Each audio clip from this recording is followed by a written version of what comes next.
ওনার নাম জাহিদ শেখ, বর্তমানে রয়েছেন মালয়েশিয়ার কুয়ালালামপুরে। ওনার দেশের বাড়ি মাগুরা জেলার মোহাম্মদপুর উপজেলার বিনোদপুর ইউনিয়নের ভাবনপাড়া গ্রামে। ঘটনাটি ওনার নিজের সাথেই ঘটেছিল এই ভাবনপাড়া গ্রামে। ওনাদের গ্রামের বর্ণনা একটু দেয়া জরুরি, তাহলে ঘটনা বুঝতেও সুবিধা হবে। ছোট্ট একটি গ্রাম এই ভাবনপাড়া। গ্রামের দুপাশে মাঠ, মাঠের মাঝখান দিয়ে ছোট্ট চিকন একটা রাস্তা এঁকে বেঁকে চলে গেছে বাজারের দিকে। রাস্তার দুই ধারে রয়েছে অসংখ্য তাল গাছ, সারিবদ্ধভাবে দাঁড়িয়ে আছে মাথা তুলে। আর বেশ কিছু ফসলি জমি তো রয়েছেই, ফসলি জমির ভেতরেও কিছু তাল গাছ দেখা যায়। জাহিদ ভাইদের বাড়ি থেকে পায়ে হেঁটে বাজারে যেতে সময় লাগে 10 থেকে 12 মিনিটের মতো। এবার মূল ঘটনায় আসি। 2016 সালের জানুয়ারি মাসের কোনো এক রাত কনকনে ঠান্ডা পড়েছে। ওই সময়ে উনি বাজারের থেকে একটু পাশে, একটু এগিয়ে গিয়ে চৌরাস্তা নামক একটা জায়গা রয়েছে, ওইখানে একটা মুদি দোকান চালাতেন। হঠাৎ করে উনি সিদ্ধান্ত নিয়েছিলেন যে একটা দোকান দেবেন। কিসের দোকান দেওয়া যায়, কিসের দোকান দেওয়া যায়, পরবর্তীতে চিন্তা করলেন যে মুদিখানার দোকান দেই। সৌভাগ্যজনকভাবে উনি একটা দোকান পেয়েও যান। একজন ব্যক্তি ওনার দোকানটা উনি বিক্রি করে দিবেন, ওনার কাছ থেকে দোকানটা উনি কিনে নেন, এরপর ব্যবসা শুরু করেছেন। তো এই যে চৌরাস্তা নামক যে জায়গাটা যেখানে উনি দোকান দিয়েছিলেন, ওই বাজার থেকে একটু এগিয়ে গিয়ে চৌরাস্তা, তো ওইখানে নাকি 2টা থেকে 3টা যদি বেজেও যেত রাত, সেখানেও মানুষজন থাকতো। এত রাতেও যদি সেখানে মানুষ থাকে, দিনের বেলা তো সেখানে মানুষের আনাগোনা বেশিই থাকবে, এটাই স্বাভাবিক। মুদি দোকানের ব্যবসা ওনার ভালোই চলছিল সেখানে। উনি অবশ্য রাত 2টা-3টা পর্যন্ত দোকান চালাতেন না। রাত 11টা, 11:30টার মধ্যেই দোকান বন্ধ করে দিয়ে বাড়িতে চলে আসতেন। উনি প্রতি রাতেই একা একাই বাড়িতে আসতেন, কখনো কখনো কাউকে কাউকে পেতেন। আর যেহেতু প্রচণ্ড ঠান্ডা পড়েছিল, জানুয়ারি মাস তো বাংলাদেশের প্রেক্ষাপটে বেশ ঠান্ডাই, এই জন্য সন্ধ্যার পরেই মানুষজনের আনাগোনা কমে যেত। ওই জায়গাতে অর্থাৎ চৌরাস্তাতে মানুষজন থাকতো, কিন্তু তারা যে ওই ভাবনপাড়া গ্রামে যাবে বিষয়টা তো এরকম না। ওই জায়গাতে ভিন্ন ভিন্ন গ্রামের মানুষজন আসতো, আবার চলে যেত। উনি যখন দোকান বন্ধ করে বাড়িতে যেতেন, তখন কিন্তু শীতের রাত্রে লোকজন খুব কমই পেতেন। উনি বাড়িতে যেতেন কিন্তু সেই মেঠো পথ দিয়ে। যেই রাতে ঘটনাটি ঘটে, সেই রাতে প্রতিদিনের মতো উনি রাত 11টার কিছু সময় পর দোকান বন্ধ করে বাড়ির দিকে রওনা শুরু করলেন। চৌরাস্তা থেকে এগিয়ে গিয়ে প্রথমে বাজার, ওই বাজারে যখন গিয়েছেন তখন দেখতে পেলেন ওখানে 4 জন লোক দাঁড়িয়ে আছে। এই 4 জন লোক হচ্ছে নাইট গার্ড। এই 4 জন লোককেই উনি চিনতেন। এই 4 জনের মধ্যে একজন আবার সম্পর্ক ওনার কাকা হয়। তো ওই কাকা বলছেন, কি গো জাহিদ, এই রাতে একা একাই বাড়িতে ফিরতেছো নাকি, সাথে লোকজন নাই? তখন আবার জাহিদ ভাই বললেন যে, না কাকা, বুঝতেই তো পারতেছেন কি শীত পড়ছে, লোকজন তো নাই রাস্তাঘাটে, একা একাই যাই। তখন আবার ওই কাকা বললেন, ঠিক আছে যাবা তো, কিন্তু যেই রাস্তা দিয়ে তুমি প্রতিদিন যাও, ওই যে তাল গাছের সারি আছে, ওই দিক দিয়ে যাওয়ার সময় কিন্তু দোয়া দরুদ পরে শরীরে ফু দিয়ে নিও, ওখানে কিন্তু অনেকেই ভয় টয় পায়। তখন জাহিদ ভাই বললেন যে, হ কাকা, আমি তো শুনছি, কিন্তু এই কয়দিন তো আসা যাওয়া করতেছি, কখনো ভয় টয় তো পাই নাই, আর কেউ এই কয়দিনের মধ্যে ভয় টয় পাইছে এটাও তো শুনি নাই, যাক দোয়া করেন, যাই আল্লাহর নামে। তখন ওই কাকা বললেন যে, হ্যাঁ বাবা রে, আমি তো মুরব্বী মানুষ, আমার তো দায়িত্ব তোমাদেরকে সতর্ক করা, এই জন্য করলাম, সাবধানে যেও। এই বলে উনি ওনার ডিউটি শুরু করেন, আর জাহিদ ভাইও বাড়ির দিকে রওনা দেন। হাঁটতে হাঁটতে কিন্তু উনি সেই তাল গাছের সারির কাছে চলেই এসেছেন। ওনার মধ্যে কোনো ভয়ের কাজ করছে না, প্রতি রাতেই যেভাবে ফেরেন ওভাবেই ফিরছিলেন। তো তাল গাছের সারি থেকে যখন উনি আগানো শুরু করেছেন, অর্থাৎ তাল গাছগুলো পার হয়ে আস্তে আস্তে হাঁটা শুরু করেছেন, ইতোমধ্যেই কিন্তু উনি প্রায় অর্ধেক তাল গাছ বলতে ওই সারিতে যতগুলো তাল গাছ ছিল, এই সারির অর্ধেকটা তাল গাছ উনি পার করে ফেলেছেন। ওনার কিন্তু ডান পাশে বাম পাশে দুই পাশে কিন্তু তাল গাছের সারি আছে। কি মনে করে হঠাৎ করে ওনার এক পাশের একটা তাল গাছের মাথার উপরে চোখ যায়, কেন যে গেল উনি বুঝতে পারলেন না। যখনই উনি ওইদিকে তাকিয়েছেন, উনি দেখতে পান একটা তাল গাছের মাথার উপরে একটা আলো দপ করে জ্বলে উঠল। 1 সেকেন্ড বা 2 সেকেন্ড পর ওইটা আবার দপ করে নিভে গেল, যেভাবে জ্বলেছিল ওভাবেই নিভে গেল। উনি চিন্তা করলেন যে সর্বনাশ, আবার কোনো ভূতের খপ্পরে পড়লাম কি না, কাকা তো বলে দিছিল, মনে হয় কোনো ভূতের খপ্পরেই পড়ছি, তাড়াতাড়ি পা চালিয়ে বাসায় যেতে হবে। এই চিন্তা করে যেই না উনি হাঁটা শুরু করেছেন, হঠাৎ করে পেছনে মনে হলো একজনের খসখস শব্দ, সেই সাথে মনে হচ্ছে কোনো একটা হাড় যদি আর একটা হাড়ের উপর টোকা দেয় যেমন শব্দ হয়, অর্থাৎ দুইটা হাড় যদি একে অপরের সাথে টক্কর লাগে যেরকম শব্দ হয় ওই রকম শব্দ, একসাথে খসখস শব্দ, আবার সেই ধরনের টক্করেরও শব্দ। উনি চিন্তা করলেন কোনো মানুষ আসছে নাকি পেছন থেকে। এই চিন্তা করে উনি পেছন দিকে যেই না তাকিয়েছেন, উনি দেখেন ভয়ঙ্কর একটা দৃশ্য। ওনার থেকে 7 কি 8 হাত দূরে একটা লম্বা অবয়ব দাঁড়িয়ে আছে। এই অবয়বটা একটা পুরো দস্তুর কঙ্কাল, অর্থাৎ এর কোনো মাংস নাই, চামড়াও নাই, এর প্রত্যেকটা হাড় গোনা যাচ্ছে। এর মাথাটাও কিন্তু সেই কঙ্কালই, তবে চোখ দুটো জ্বলছে, মনে হচ্ছে চোখের এই কোটরের ভেতরে দুটো লাল কয়লা রেখে দেওয়া হয়েছে, জল করছে। এই জিনিসটা নড়াচড়া করছে, তখন এটার যে হাড়, এই হাড়গুলো একটা অন্যের সাথে যখন ঘষা খাচ্ছে তখন এক ধরনের শব্দ হচ্ছে। ওই জিনিসটা একটু একটু করে ওনার দিকে এগিয়ে আসছে। যেই না উনি এটা দেখেছেন, উনি প্রচণ্ড জোরে দিয়েছেন এক চিৎকার দিয়ে উল্টো দিকে ঘুরে বাড়ির দিকে দিয়েছেন দৌড়। উনি চিৎকার করতে করতে বাড়িতে যাচ্ছেন, এদিকে দূর থেকে ওনার চিৎকার শুনে বাড়ির লোকজন তো উঠে গেছে। বাড়ির উঠোনে গিয়েই উনি অজ্ঞান হয়ে পড়ে যান। ওনার জ্ঞান ফেরে প্রায় 4 ঘন্টা পর। এরপর আশেপাশে তাকিয়ে দেখেন বাড়ির লোকজন তাকে ঘিরে বসে আছে। সবাই বলে, এর কি হয়েছিল রে? তখন উনি সব ঘটনা খুলে বলেন। ওই রাতে আল্লাহর রহমতে আর কোনো সমস্যা হয়নি। পরদিন সকালবেলা মসজিদের ইমাম সাহেবের কাছ থেকে পড়া পানি নিয়ে আসা হয়। ইমাম সাহেব পরবর্তীতে এসেছিলেন, ঝাড়ফুঁক করে গিয়েছিলেন। আল্লাহর রহমতে এরপর আর কোনো সমস্যা হয়নি।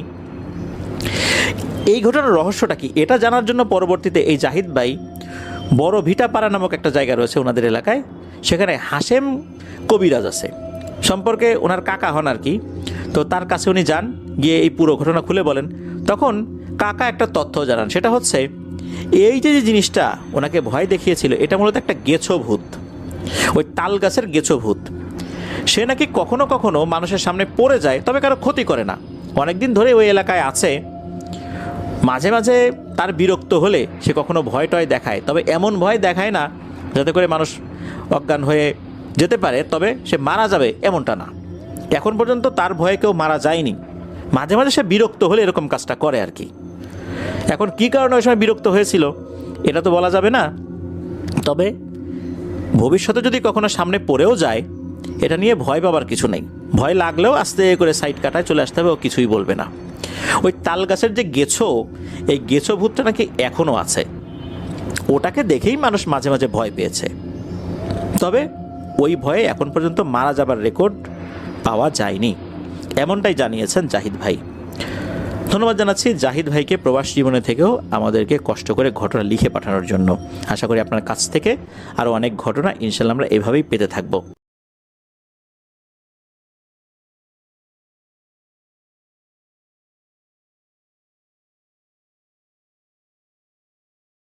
এখন যে ঘটনাটি আপনাদের সাথে শেয়ার করব, ঘটনাটি বেশ হৃদয় বিদারক আর রহস্যময়ও বটে। এই ঘটনাটি আমাদেরকে যিনি পাঠিয়েছেন ওনার নাম মোহাম্মদ খালিদ হাসান। ওনার বাড়ি সাতক্ষীরা জেলার শ্যামনগর উপজেলার মুন্সীগঞ্জ ইউনিয়নের শান্তিপাড়া গ্রামে। উনি যে ঘটনাটি পাঠিয়েছেন এই ঘটনাটা মাদ্রাসা কেন্দ্রিক। এই খালিদ ভাই উনি একজন কোরআনে হাফেজ, তাই পড়াশোনার সুবাদে ছোটবেলা থেকেই উনি বাইরে থাকেন। আর ওনার জীবনের প্রথম যে মাদ্রাসা, এই মাদ্রাসার যেই স্থানটা, এইটা কিন্তু ওনাদের বাড়ি থেকে খুব যে বেশি দূরে, বিষয়টা এরকম না, কাছাকাছি। সঙ্গত কারণে মাদ্রাসার নামটা আমরা বলছি না। যাই হোক, এখন মূল ঘটনায় আসি। সময়টা 2018। উনি সবেমাত্র 9 নম্বর পারা শেষ করে 10 নম্বর পারা উনি হেফজ করছেন। তো কোরআন শরীফে তো 30 পারা থাকে, প্রত্যেকটা পাড়ায় কিন্তু 20 পৃষ্ঠা করে হিসাব করা হয়। বিশেষ করে যারা হাফেজি পড়েন তারা ওভাবেই হিসাব করে এক এক পারা করে মুখস্থ করেন।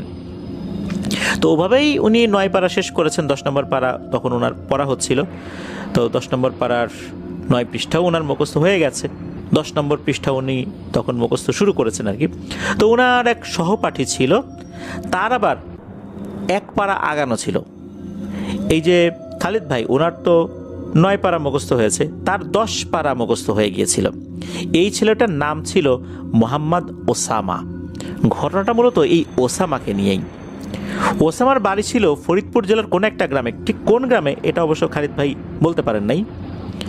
মাদ্রাসাগুলো, বিশেষ করে যে কওমি মাদ্রাসাগুলো, এগুলো কিন্তু আরবি মাস অনুযায়ী পরিচালনা করা হয়।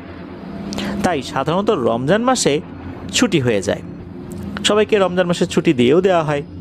ছুটি শেষ হওয়ার সাথে সাথেই ওনারা সবাই আবার মাদ্রাসায় চলেও আসেন, সবাই আসেন। ওসামা এই ছেলেটা আসে নাই। এদিকে ওসামাকে, ওসামার যিনি উস্তাদ, সে খুবই স্নেহ করতেন, ভালোবাসতেন এই ছেলেটাকে। ছেলেটার মা ছিল না, মা মারা গিয়েছিল, যার কারণে এই ছেলেটার প্রতি ওনার একটা আলাদা দরদ ছিল। সেটাকে ভালো একজন হাফেজ বানাবেন, এটা কিন্তু ওনার ওস্তাদের একটা ইচ্ছা ছিল। তাই অন্য সব ছাত্রের উপর ওনার যেই দরদটা ছিল, তার থেকে ওসামার প্রতি এই এতিম বাচ্চাটার উপর ওনার দরদটা অনেকটা বেশি ছিল।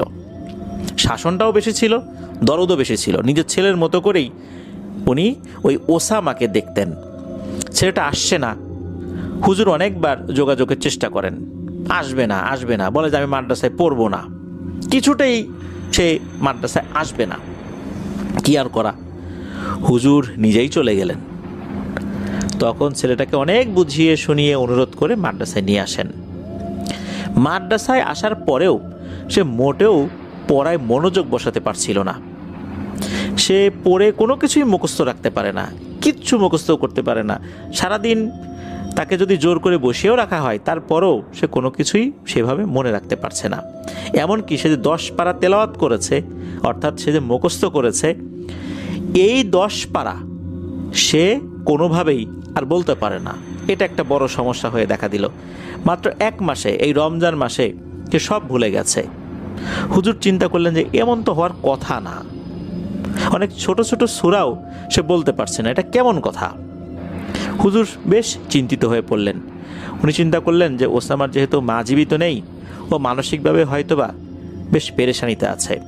তাই উনি একটা কাজ করলেন, ওসামাকে বললেন যে বাবারে, আমার পরিচিত একটা মাদ্রাসা আছে, তুই যা, ওখানে যা, ওখানে গিয়ে বেশ কয়েকদিন মেহমান হিসাবে থেকে আয়, আশেপাশে বেরিয়ে আয়, তোর মনটা ভালো লাগবে, তারপর আয় এখানে। তো ওসামা সেখানে চলে গেলেন। ওখানে যখন উনি গেলেন, ওই ওসামা আর কি, হুজুর কিন্তু ওই মাদ্রাসার যিনি প্রধান শিক্ষক ছিলেন তাকে ফোন করে জানিয়ে দিয়েছিলেন যে আমার খুব কাছের একটা স্টুডেন্ট গেল, ও মানসিকভাবে বিপর্যস্ত বলে মনে হচ্ছে, পড়াশোনায় মন বসছে না, ও একটু ঘোরাঘুরি করুক, আপনি ব্যবস্থা করে দিন। তো হুজুর সেভাবে ব্যবস্থা করে রেখেছিলেন। আর এই যে যিনি হুজুর, উনি শ্যামনগর থানার হুফাজুল কোরআন ফাউন্ডেশনের সভাপতি ছিলেন। তাই উনি বেশ পরিচিত ছিলেন সবার কাছেই ওনার একটা গ্রহণযোগ্যতা ছিল। তো সেই মাদ্রাসায় যখন এই ওসামাকে পাঠানো হয়, সেখানে যাওয়ার পর একটু ঘোরাঘুরি করছে আশেপাশে।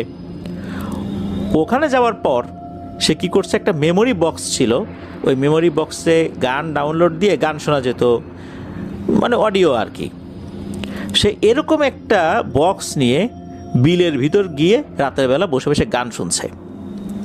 ওই সময়ে পরিচিত একজন ব্যক্তি, অর্থাৎ ওই এলাকার খুবই পরিচিত একজন ব্যক্তি ওই দিক দিয়ে যাচ্ছিলেন।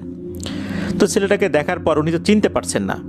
ওই মাদ্রাসায় যে স্টুডেন্টরা লেখাপড়া করে এর অধিকাংশকেই উনি চেনেন, আর যাদেরকে চেনেন না তাদেরকে জিজ্ঞেস করেন তোমার নাম কি বাবা, কোথা থেকে আসছো, বাবা কি করে, বাড়ি কোথায়, মানে অনেক কথা জিজ্ঞেস করেন আর কি, সবাইকে চেনার চেষ্টা করেন।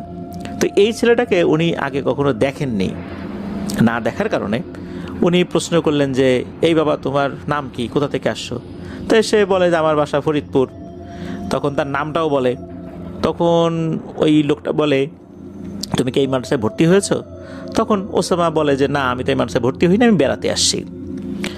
তখন ওই লোকটার কিছু বলেন না, ওখান থেকে চলে যান।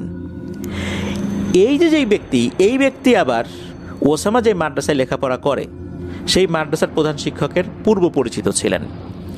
সেই হুজুরের ফোন নাম্বারও তার কাছে ছিল। উনি তখন জানান, পরবর্তীতে কি পরদিন ওই হুজুরকে জানান যে এই ব্যাপার, আপনার মাদ্রাসার একটা ছেলে দেখি বিলের মধ্যে গান শুনছে। বিষয়টা আমার কাছে স্বাভাবিক বলে মনে হলো না, আর ওর কথাবার্তায়ও কেমন যেন অসংলগ্নতা রয়েছে, আপনি একটু বিষয়টা দেখেন। হুজুর তো যখন জেনেছেন যে এটা ওসামা, কারণ ওসামা তো তার নাম বলেছিল, তো ওই লোকটাও বলেছে যে তার নাম ওসামা, বাড়ি ফরিদপুর। এটা শুনে হুজুর আর বুঝতে বাকি রইল না কোনো একটা সমস্যা এখানে হয়েছে।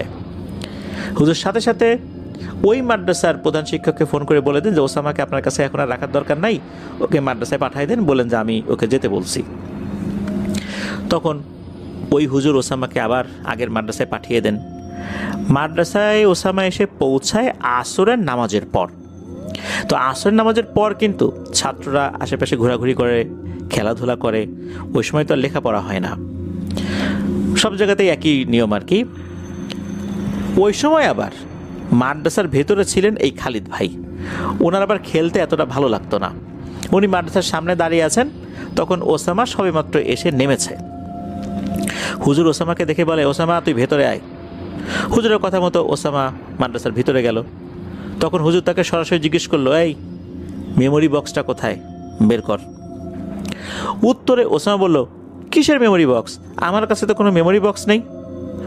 তখন হুজুর বেশ রেগে গেলেন, কারণ ওসামাকে উনি এত কষ্ট করে হাফেজ বানানোর চেষ্টা করছেন, এই ছেলেটা ওনার সাথে মিথ্যা কথা বলবে এটা উনি মেনে নিতে পারেননি। কারণ ওসামাকে উনি খুবই স্নেহ করতেন, ভালোবাসতেন, শাসনও করতেন। তখন হুজুর কি করেছেন, একটা লাঠি দিয়ে ওকে আঘাত করেছে পায়ে। অসাবধানতাবশত এই আঘাতটা গিয়ে লাগে শরীরের স্পর্শকাতর একটা স্থানে। আঘাত লাগার সাথে সাথে ওসামা অজ্ঞান হয়ে যায়। এদিকে ওসামা অজ্ঞান হয়ে গেছে, হুজুর তো বিচলিত হয়ে গেলেন, হাই হাই কি হয়ে গেল, অসাবধানতাবশত কি করতে গিয়ে কি হয়ে গেল। তখন দ্রুত এই যে খালিদ ভাইকে ডাক দিলেন, এই খালিদ তাড়াতাড়ি এদিকে আয়, যা দ্রুত গিয়ে একটা ডাক্তারকে ডেকে নিয়ে আয়। তখন একটা বাইসাইকেল নিয়ে খালিদ ভাই বেরিয়ে গেলেন ডাক্তার ডাকার জন্য। তো 10 মিনিটের মধ্যে উনি ডাক্তারকে ডেকেও নিয়ে আসেন। ডাক্তারের কাছে কিছু মেডিসিন ছিল যেটা উনি আসার সময় নিয়ে আসছিলেন। তো ডাক্তার আসার পরে ডাক্তার দেখে বললেন যে আঘাতটা গুরুতর, ঠিক আছে, তবে এটার কারণে তার যে বড় ক্ষতি হবে বিষয়টা এরকম না, ঠিক হয়ে যাবে, তবে কয়েকদিন হাঁটাহাঁটি করতে একটু সমস্যা হবে, একটু ধরে ধরে হাঁটাতে হবে আর কি। তো ডাক্তার কিছু মেডিসিন আর কিছু পরামর্শ দিয়ে ওখান থেকে বিদায় নিলেন। এই খবরটা কিছুক্ষণের মধ্যে গ্রামে ছড়িয়ে যায়। ওনারা যখন মাগরিবের নামাজ পড়ে বের হচ্ছেন, তখন কিছু গ্রামবাসী এসে হুজুরকে আচ্ছা মতো গালিগালাজ করতে থাকে। তখন হুজুর বলেন, দেখেন এই ছেলেকে আমি নিজের ছেলের মতো করে বড় করতেছি, ওর মা নাই, এতিম, ওকে আমি খুবই ভালোবাসি, স্নেহ করি, শাসনও করি। ওকে কিভাবে শাসন করতে হবে সেটা আপনাদের কাছ থেকে আমার শিখতে হবে না। তবে হ্যাঁ, যেটা হয়েছে এটা অসাবধানতাবশত হয়েছে, এজন্য আমি লজ্জিত। এইভাবেই উনি অনেক কিছু বুঝিয়ে ওই লোকদেরকে বিদায় করেন। অন্যান্য দিনের মতো মাগরিবের নামাজের পর লেখাপড়া করে আবার এশার নামাজ পড়ে আরও কিছুক্ষণ ওনারা লেখাপড়া করেছেন। এরপর খাওয়া দাওয়া করে সবাই ঘুমানোর প্রস্তুতি নিয়েছেন। এখানে বলে রাখা ভালো, প্রতিটা মাদ্রাসায় স্টুডেন্টদের ভেতর থেকে আমির সাহেব নির্ধারণ করা হয়। আমরা যেরকম ক্লাস ক্যাপ্টেন নির্ধারণ করি এরকম আর কি। হুজুর তো আসলে সবাইকে দেখাশোনা করতে গেলে বেশ একটা ঝামেলায় পোহাতে হবে, তাই ছাত্রদের ভেতর থেকেই এমন কয়েকজনকে বাছাই করা হয় যারা সেই ক্যাপ্টেনের দায়িত্ব পালন করবেন। মাদ্রাসায় তাদেরকে আমির বলা হয় আর কি। তো ওইখানে 2 জন আমির নির্ধারিত ছিল, একজন হচ্ছে খালিদ ভাই আর আরেকজন হচ্ছে খালিদ ভাইরই আর এক ছাত্র ভাই, তার নাম হচ্ছে নাজমুল। ওনারা দেখাশোনা করেন যে ঠিক মতো সবাই ঘুমিয়েছে কিনা, ঘুমানোর পর দরজা ঠিকঠাক মতো লাগানো হয়েছে কিনা, অপ্রয়োজনে কোথাও ফ্যান বা কোনো ইলেকট্রিক বাতি জ্বালানো আছে কিনা, কোনো ছাত্র ভাই বাইরে আছে কিনা, সবাই ঠিকঠাক মতো ভেতরে এসেছে কিনা, মানে যাবতীয় যে দায়িত্ব যেটা বলতে বোঝায় আর কি। তো এটা হওয়ার পর আবার হুজুরকে রিপোর্ট করতে হয় যে হ্যাঁ হুজুর সব কিছু ঠিকঠাক আছে। কারণ এতগুলো বাচ্চা বাইরে থেকে লেখাপড়া করতে আসছে, কারো যদি কোনো একটা সমস্যা হয় তো এই আমির সাহেবদেরকে তো কেউ আর ধরবে না, কারণ ওরাও তো স্টুডেন্ট ওখানকার, সবাই এসে ধরবেন তো হুজুরদেরকেই, কারণ তারা সেখানকার দায়িত্বশীল। তাই সবসময় এই রিপোর্টগুলো নেয়া এটা কিন্তু হুজুরের একটা গুরুত্বপূর্ণ দায়িত্বের মধ্যেই পড়ে। আর এই যে আমির যে 2 জনকে নিযুক্ত করা হয়েছে তারাও কিন্তু এই দায়িত্বটা যথাযথভাবে পালন করতেন। তো তাদের এই দায়িত্বের অংশ হিসাবেই এই খালিদ ভাই বাইরে গিয়েছিলেন, কেননা মসজিদের কয়েকটা লাইট জ্বালানো ছিল, উনি সেই লাইটগুলো অফ করার জন্য গিয়েছিলেন। মাদ্রাসার পাশে মসজিদ ছিল। আর হুজুর এই যে নাজমুল, যিনি আরেকজন আমির, তাকে দায়িত্ব দিয়েছিলেন যে এই নাজমুল তুই কিন্তু ওসামাকে খেয়াল রাখিস, ও বাইরে গেলে ওকে ধরে ধরে নিয়ে যাস, যেহেতু ও একটু অসুস্থ হয়ে পড়ছে। নাজমুল এই দায়িত্ব পালনের জন্য সদা সর্বদা নিয়োজিত ছিল।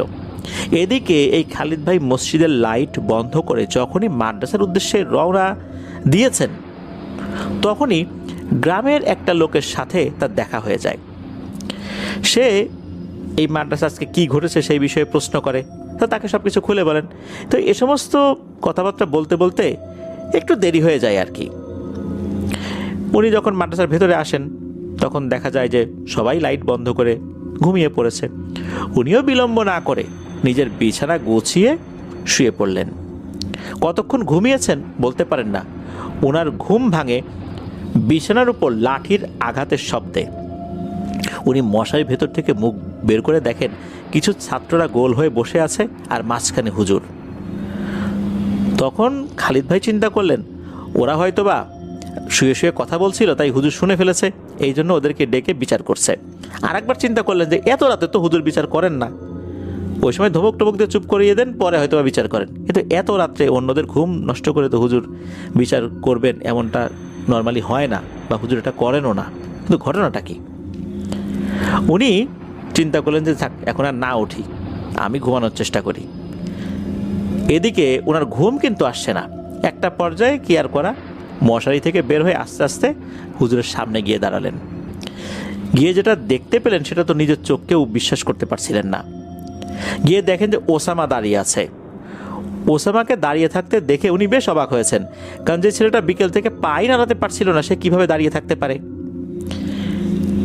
এই জন্য একটু কৌতূহলী হয়ে নাজমুলকে একটু সাইডে ডেকে নিয়ে জিজ্ঞেস করলেন, হ্যাঁ রে নাজমুল, কি হয়েছে রে? তখন নাজমুল বলল, কিছুক্ষণ আগে ওসামা আমাকে ডেকে বলেছে, নাজমুল ভাই একটু ওঠো, আমি ওয়াশরুমে যাব। তখন আমি এবং তাজমিম নামে আর একটা ছেলে, এই দুইজন ওসামার হাত ধরে ওয়াশরুমের দিকে নিয়ে যাচ্ছি। আর নিয়ে যাওয়ার সময় হঠাৎ করে ওর ওই স্পর্শকাতর স্থানে আবার ব্যথা সে পেয়ে যায়। ব্যথা পাওয়ার কিছুক্ষণ পরেই সে উল্টোপাল্টা কথা বলতে থাকে, আর এমন সমস্ত কথাবার্তা বলছে এগুলো আমরা কিছুই বুঝতে পারছিলাম না। হঠাৎ করে ওর কণ্ঠ পরিবর্তন হয়ে গেল। ও বলে উঠল, আমার ছেলেকে আমি মাদ্রাসায় পড়াবো না বলে নিয়ত করেছিলাম, কিন্তু আমার কথা কেউ রাখেনি। এই পর্যন্ত বলে এই নাজমুল থামে, বলে যে এই ঘটনা। তো এরপরে যেটা হয়, নাজমুল আরও বলে যে যখন এই ধরনের উদ্ভট কথা শুনেছে, সাথে সাথে তাদের একজন হুজুরের রুমের সামনে গিয়ে হুজুরকে ডাকতে থাকেন। তো তাদের আওয়াজ শুনে হুজুর রুম থেকে বের হয়ে আসেন, বলে এই কী হয়েছে রে? তখন নাজমুল হুজুরকে সব কিছু খুলে বলেন। নাজমুলের কাছে সব কথা শুনে হুজুর মাদ্রাসায় আসেন। এসে তারপরে ওসামাকে বলে যে এখানে নিয়ে আয় আমার কাছে। তখন আর কি অন্য অন্য স্টুডেন্টরাও একে একে জেগে যায়। তখন একটা গোলাকার একটা শেপ তৈরি করে স্টুডেন্টরা তার মধ্যে বসেছে, এর মাঝখানে হুজুর বসেছে, আর ওখানে নাজমুল দাঁড়িয়ে আছে। অদ্ভুত ব্যাপার হচ্ছে, ওসামা দরজার গায়ে হাত দিয়ে এমনভাবে দাঁড়িয়ে আছে মনে হচ্ছে সে কাউকেই তোয়াক্কা করছে না। হুজুর ওসামাকে জিজ্ঞেস করলো, হ্যাঁ রে ওসামা, কি হয়েছে তোর? তখন সে একটু মোটা কণ্ঠে বলে উঠল, তুই আমার ছেলেকে আবার মাদ্রাসায় নিয়ে আসলি কেন? আবার ভর্তি করালি কেন?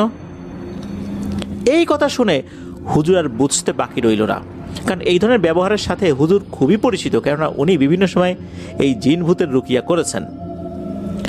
হুজুর সাথে সাথে একটা কাজ করেন, সেটা হচ্ছে ডান হাতে একটা সুতা বেঁধে দেন। এই সুতাতে 31টা গিট দেয়া ছিল।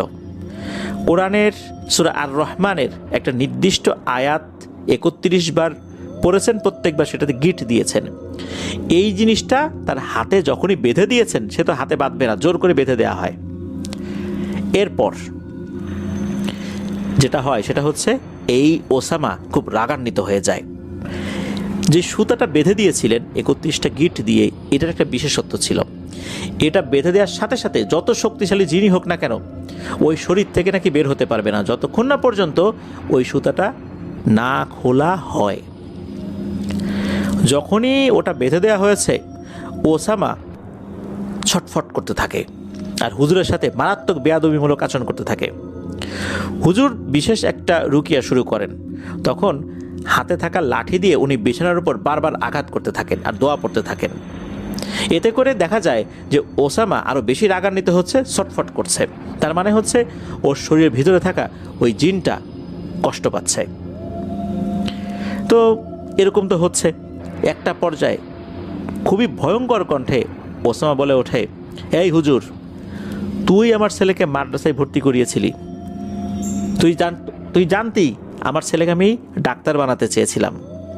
তখন হুজুর বলে, তোর সাথে আমি কথা বলবো, আগে তুই আমার সাথে তুই তুকারি করে কথা বলা বন্ধ কর। তোর ছেলে মানে তুই আসলে কে? তখন ওর ভিতরে থাকা জিনের কথা শুনে উপস্থিত সবাই তো রীতিমতো হতবাক হয়ে যায়। হুজুরও হতবাক হয়ে যান। সে বলে ওঠে, আমি ওর জন্মদাতা মা।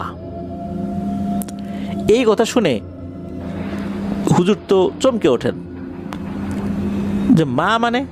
ওর মা তো মারা গেছে। মৃত মানুষ কিভাবে মানুষের শরীরের উপর আসর করবে?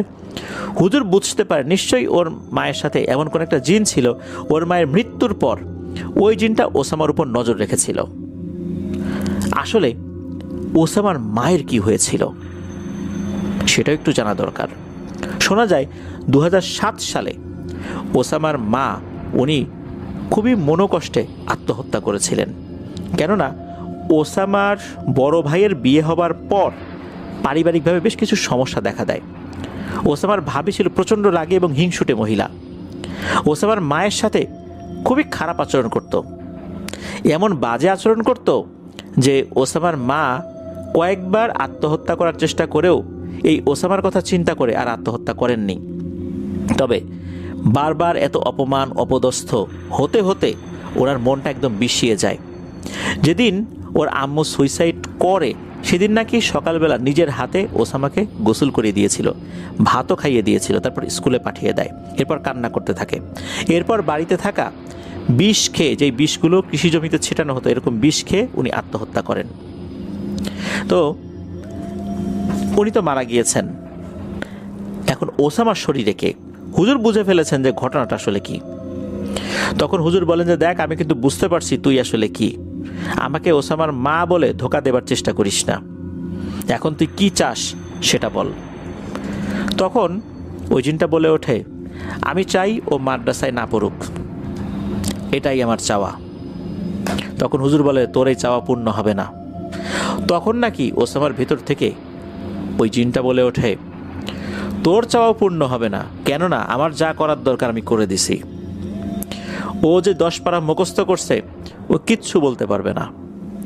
আমি ওর ব্রেইন ড্যামেজ করে দিয়েছি। তবে হ্যাঁ, ও শুধু সূরা ইয়াসিন বলতে পারবে, এছাড়া ও আর কোনো সূরা বলতে পারবে না। আমি চলে যাবার পর তুই ওকে জিজ্ঞেস করিস তো, দেখিস তো ও সূরা ইয়াসিন ছাড়া আর কিছু বলতে পারে কিনা। তখন হুজুর বলে যে, আর কি বল, তুই আর কি চাস? তখন বলে যে, চাওয়া তো একটাই, ও মাদ্রাসায় পড়তে পারবে না। তখন হুজুর বলেন যে, তোর চাওয়া পূর্ণ হবে না, কেননা আমি আমার সর্বোচ্চ চেষ্টা করব ও যেন ভালো একজন হাফেজ হইতে পারে। তখন ওই জিনটা বলে, তোর চেষ্টার কাজ আমি সেরে দিয়েছি, ওসব চিন্তা ভাবনা করে লাভ নাই, তুই তোর চেষ্টা করতে থাক, দেখবি তুই ব্যর্থ হয়েছিস। এখন আমাকে ছাড়, আমি চলে যাব। তখন হুজুর বলেন, তো কথা দে তুই ওর কাছে আর আসবি না। তুই যেহেতু ওর ক্ষতি করেইছিস, তুই নতুন করে আর ওর কোনো ক্ষতি করিস না। তখন হুজুর তার মতো করে রুকিয়া করেন। একটা পর্যায়ে ওই জিনটা বাধ্য হয় প্রতিশ্রুতি দিতে ও নতুন করে ওর আর কোনো ক্ষতি করবে না। এরপর হুজুর উনি যে সুতাটা বেঁধে দিয়েছিলেন ওসামার হাতে সেটা খুলে ফেলেন। তবে যাবার আগে ওই জিনটা বলে যায় যে, আমি যে চলে যাচ্ছি আমি একটা প্রমাণ কিন্তু রেখে দিয়ে যাব রে। আর আমি চলে যাওয়ার পর 1 মিনিট ও অজ্ঞান থাকবে, 1 মিনিট পর ওর জ্ঞান ফিরবে। আমি এদিক দিয়ে যাচ্ছি, এই পথে একটা বেল গাছ পড়ে, তুই কালকে থেকেই দেখবি এই বেল গাছটা শুকিয়ে যাচ্ছে, আস্তে আস্তে বেল গাছটা মারা যাবে। এই বেল গাছটাকে আমি মেরে ফেলবো, তাহলেই বুঝতে পারবি আমি কিভাবে ওসামার ব্রেইনটাকে ড্যামেজ করে দিছি। এরপরেই নাকি ওসামা ধপাস করে মাটিতে পড়ে যায়। পাশে থাকা ছাত্র ভাইরাও অবশ্য তাকে ধরে ফেলেছিল। তো পড়ে যাবার পরে তো খুব বেশি ক্ষতি হয়নি আল্লাহর রহমতে। এর 1 মিনিট পর, গুনে গুনে 1 মিনিট পর, হুজুর ঘড়ি ধরেছিলেন, 1 মিনিট পর ওসামার জ্ঞান ফেরে। জ্ঞান ফেরার পর ওই সময়ে সবাই একটা পরীক্ষা করেন। ওসামা স্বাভাবিক হয়ে যায়, ওসামা বলতেই পারে না তখন কি হয়েছে। এরপর এই যে নাজমুল যিনি ছিলেন, তারপরে এই যে খালিদ ভাই ছিলেন, হুজুর ছিলেন, আরও কয়েকজন ছিলেন, সবাই তাকে বলে যে এই তুই এই জায়গা থেকে পড়তো, মানে ওসামার যতটুকু মুখস্থ ছিল এই মুখস্থের ভিতর থেকে তাকে পড়তে বলা হয়। অদ্ভুত ব্যাপার হচ্ছে সে কিছুই পড়তে পারছিল না। ওসামা কিন্তু 30 নম্বর পারা, 29 নম্বর পারা, 28 নম্বর পারা এই শেষ দিক থেকে শুরু করেছিল। তাকে 21 নম্বর পারা থেকে জিজ্ঞেস করা হয় আর কি। সে কিছুই বলতে পারে না, সে কোরআন শরীফ খুলে 21 নম্বর পারা বেরই করতে পারতেছে না। আজব ব্যাপার, সে কিছুই বলতে পারতেছে না, কোরআন শরীফের একটা শব্দও সে বলতে পারছে না। এরপর তাকে বলা হয়, আচ্ছা তুই সূরা ইয়াসিন পাঠ করতো। সবাইকে অবাক করে দিয়ে সে খুবই সুন্দরভাবে সূরা ইয়াসিন পাঠ করতে থাকে, যেভাবে হাফেজেরা তেলাওয়াত করতে থাকে ঠিক সেইভাবে। এরপর ওসামাকে বলা হয় যে ঘটনাটা কি। পুরো ঘটনা শোনার পর ওসামা খুবই কষ্ট পেল, তার চোখে পানি ছলছল করছিল। তার মায়ের এই বিষয়টা তার মনে পড়ে যায়। সত্যি পরদিন থেকে ওই বেলগাছটি শুকাতে লাগলো। অল্প কয়েকদিনের মধ্যে এই তরতাজা বেলগাছটি মারা গেল। খালিদ ভাই জানিয়েছেন যে উনি ওই মাদ্রাসা থেকেই হাফিজি শেষ করে অন্য মাদ্রাসায় চলে গিয়েছিলেন লেখাপড়া করার জন্য। ওই গাছটা কিন্তু মারা গেছে। মাঝে মাঝে ওই গাছের পাশ দিয়ে উনি আসতেন, দেখতেন ওই গাছটা শুকিয়ে একদম কাঠ হয়ে গেছে, অথচ আশেপাশে অন্য যে গাছগুলো ছিল সেগুলো কিন্তু একই রকমভাবেই জীবিত ছিল।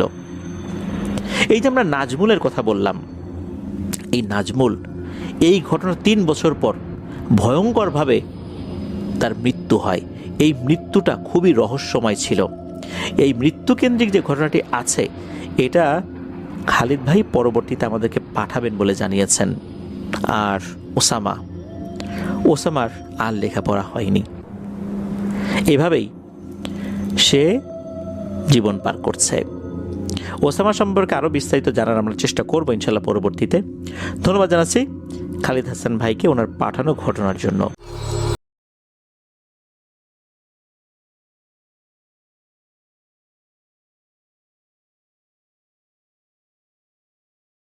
এখন যে ঘটনাটি আপনাদের সাথে শেয়ার করব, এই ঘটনাটি আমাদেরকে যিনি পাঠিয়েছেন তার নাম হাফেজ মোহাম্মদ ইসলাম। ওনার বাড়ি পাবনা জেলার বেড়া উপজেলার আমিনপুর গ্রামে। উনি বর্তমানে রাজবাড়ির গোয়ালন্দ উপজেলার একটি মসজিদের পেশ ইমাম এবং খতিব হিসাবে দায়িত্ব পালন করছেন।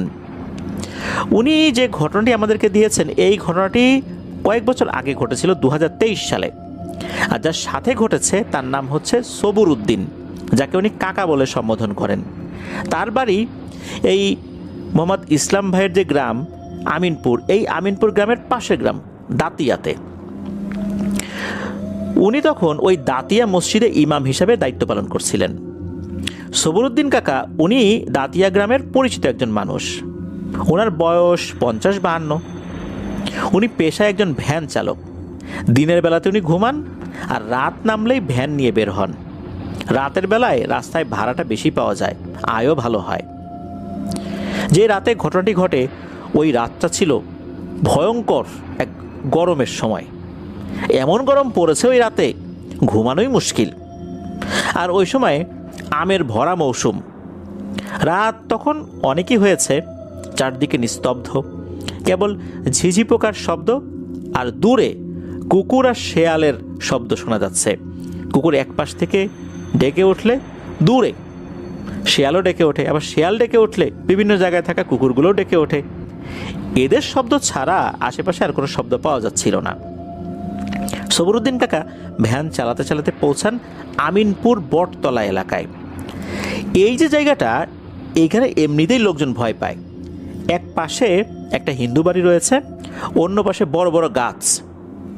রাতের বেলা ওখানে কিন্তু কোনো আলোই থাকে না। ওই জায়গাতে হঠাৎ করে কাকার চোখে পড়ে একটা বড় গাছের নিচে ছড়িয়ে ছিটিয়ে অনেকগুলো পাকা আম পড়ে আছে। উনি ভাবলেন যাই 2-4টা কুড়াই বাসায় নিয়ে যাব। ভ্যানটা রাস্তার উপর রেখেই নেমে পড়লেন। চারপাশে কেমন যেন অস্বস্তিকর নীরবতা।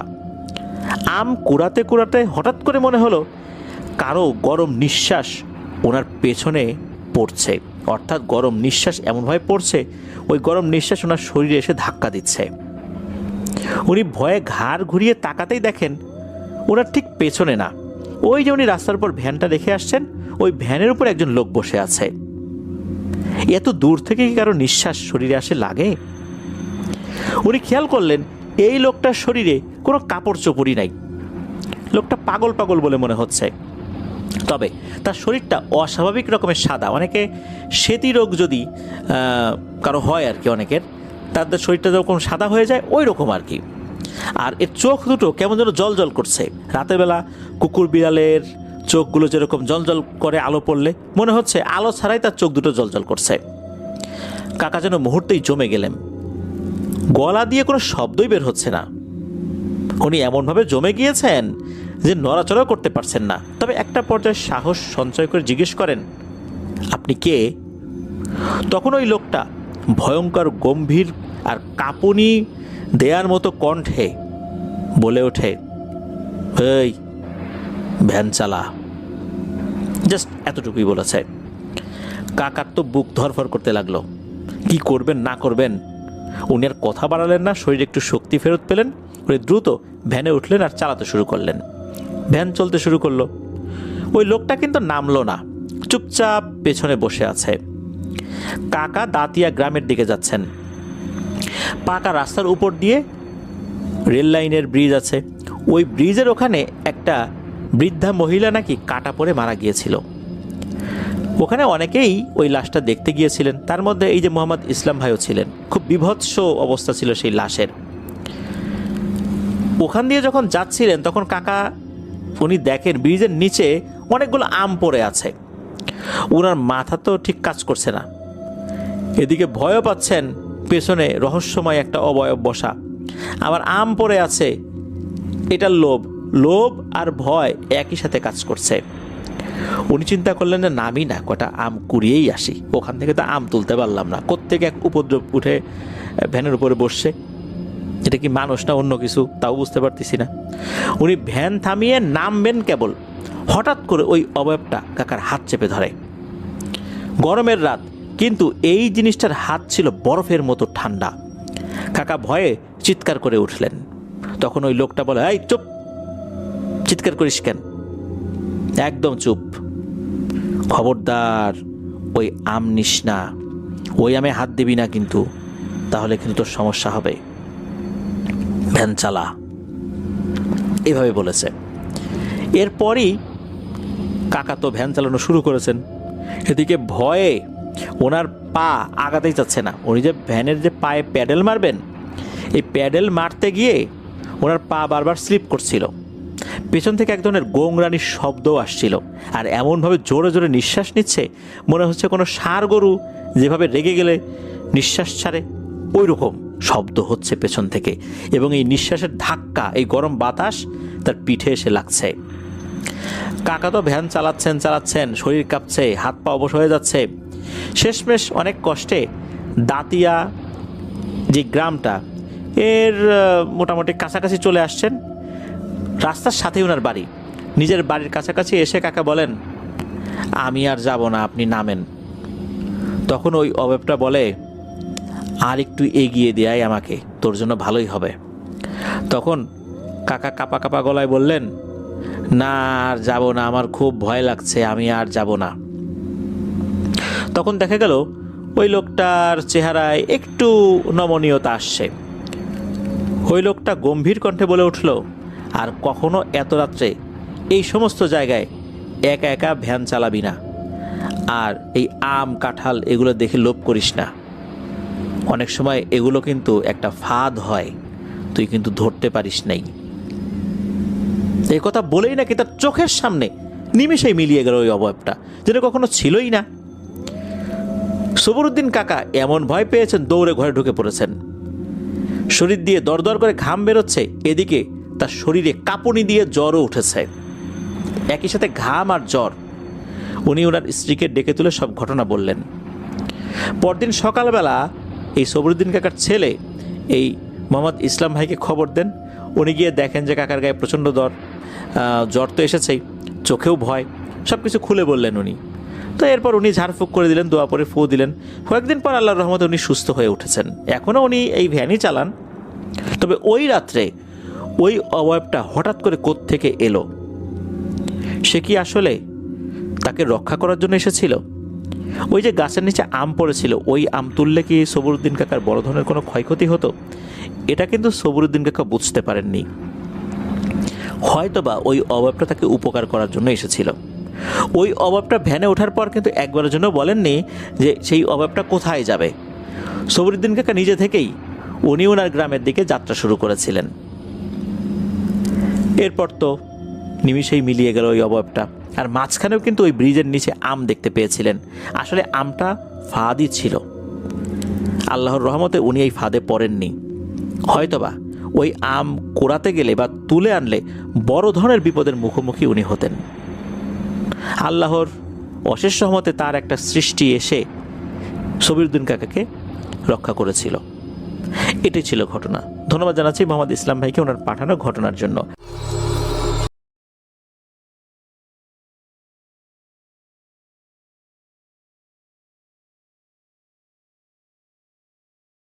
যে ঘটনাটি আপনাদের সাথে শেয়ার করব, এই ঘটনাটি আমাদেরকে যিনি পাঠিয়েছেন উনি একজন রেমিটেন্স যোদ্ধা ভাই।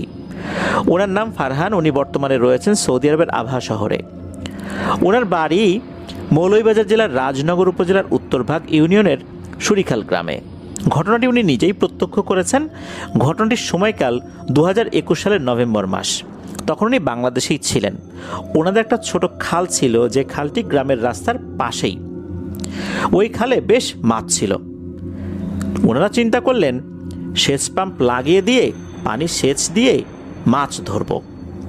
ওই চিন্তা করে বিকেলবেলা সেচ পাম্প লাগানো হলো। সারা রাত কিন্তু পানি সেচ দেওয়ার কাজ চলবে। এদিকে এই মেশিন যদি কখনো বন্ধ হয়ে যায়, তেল লাগে, সার্বক্ষণিক কিন্তু পাহারার জন্য লোক দরকার ছিল। বাইরের কাউকে না নিয়ে ওনারা 3 জন এই পাহারার কাজে লেগে গেলেন।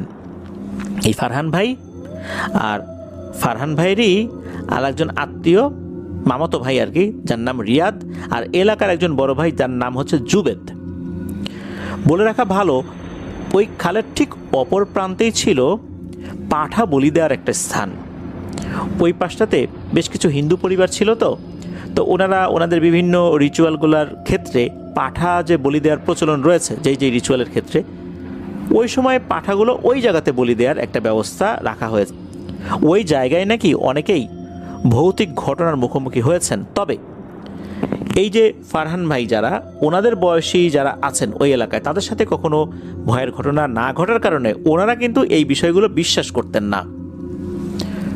তো ওনারা ওই রাতে তাঁবুর মতো খাটিয়ে ওখানে রয়েছেন। সারা রাত ঘুমানোর তো সুযোগ নেই, পাহারা দিতে হবে।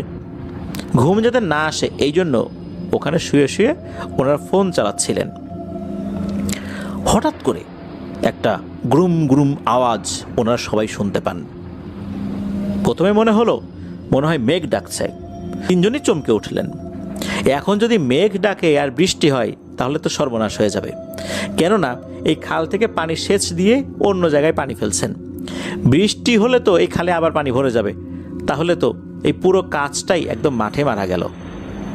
ওনারা 3 জনই তাঁবু থেকে বের হয়ে আকাশের দিকে তাকিয়ে তো হতবাক হয়ে গেলেন। দিব্যি চাঁদ আছে, আকাশ ভর্তি তারা দেখা যাচ্ছে, মেঘের কোনো ছিটে ফোঁটাও নেই।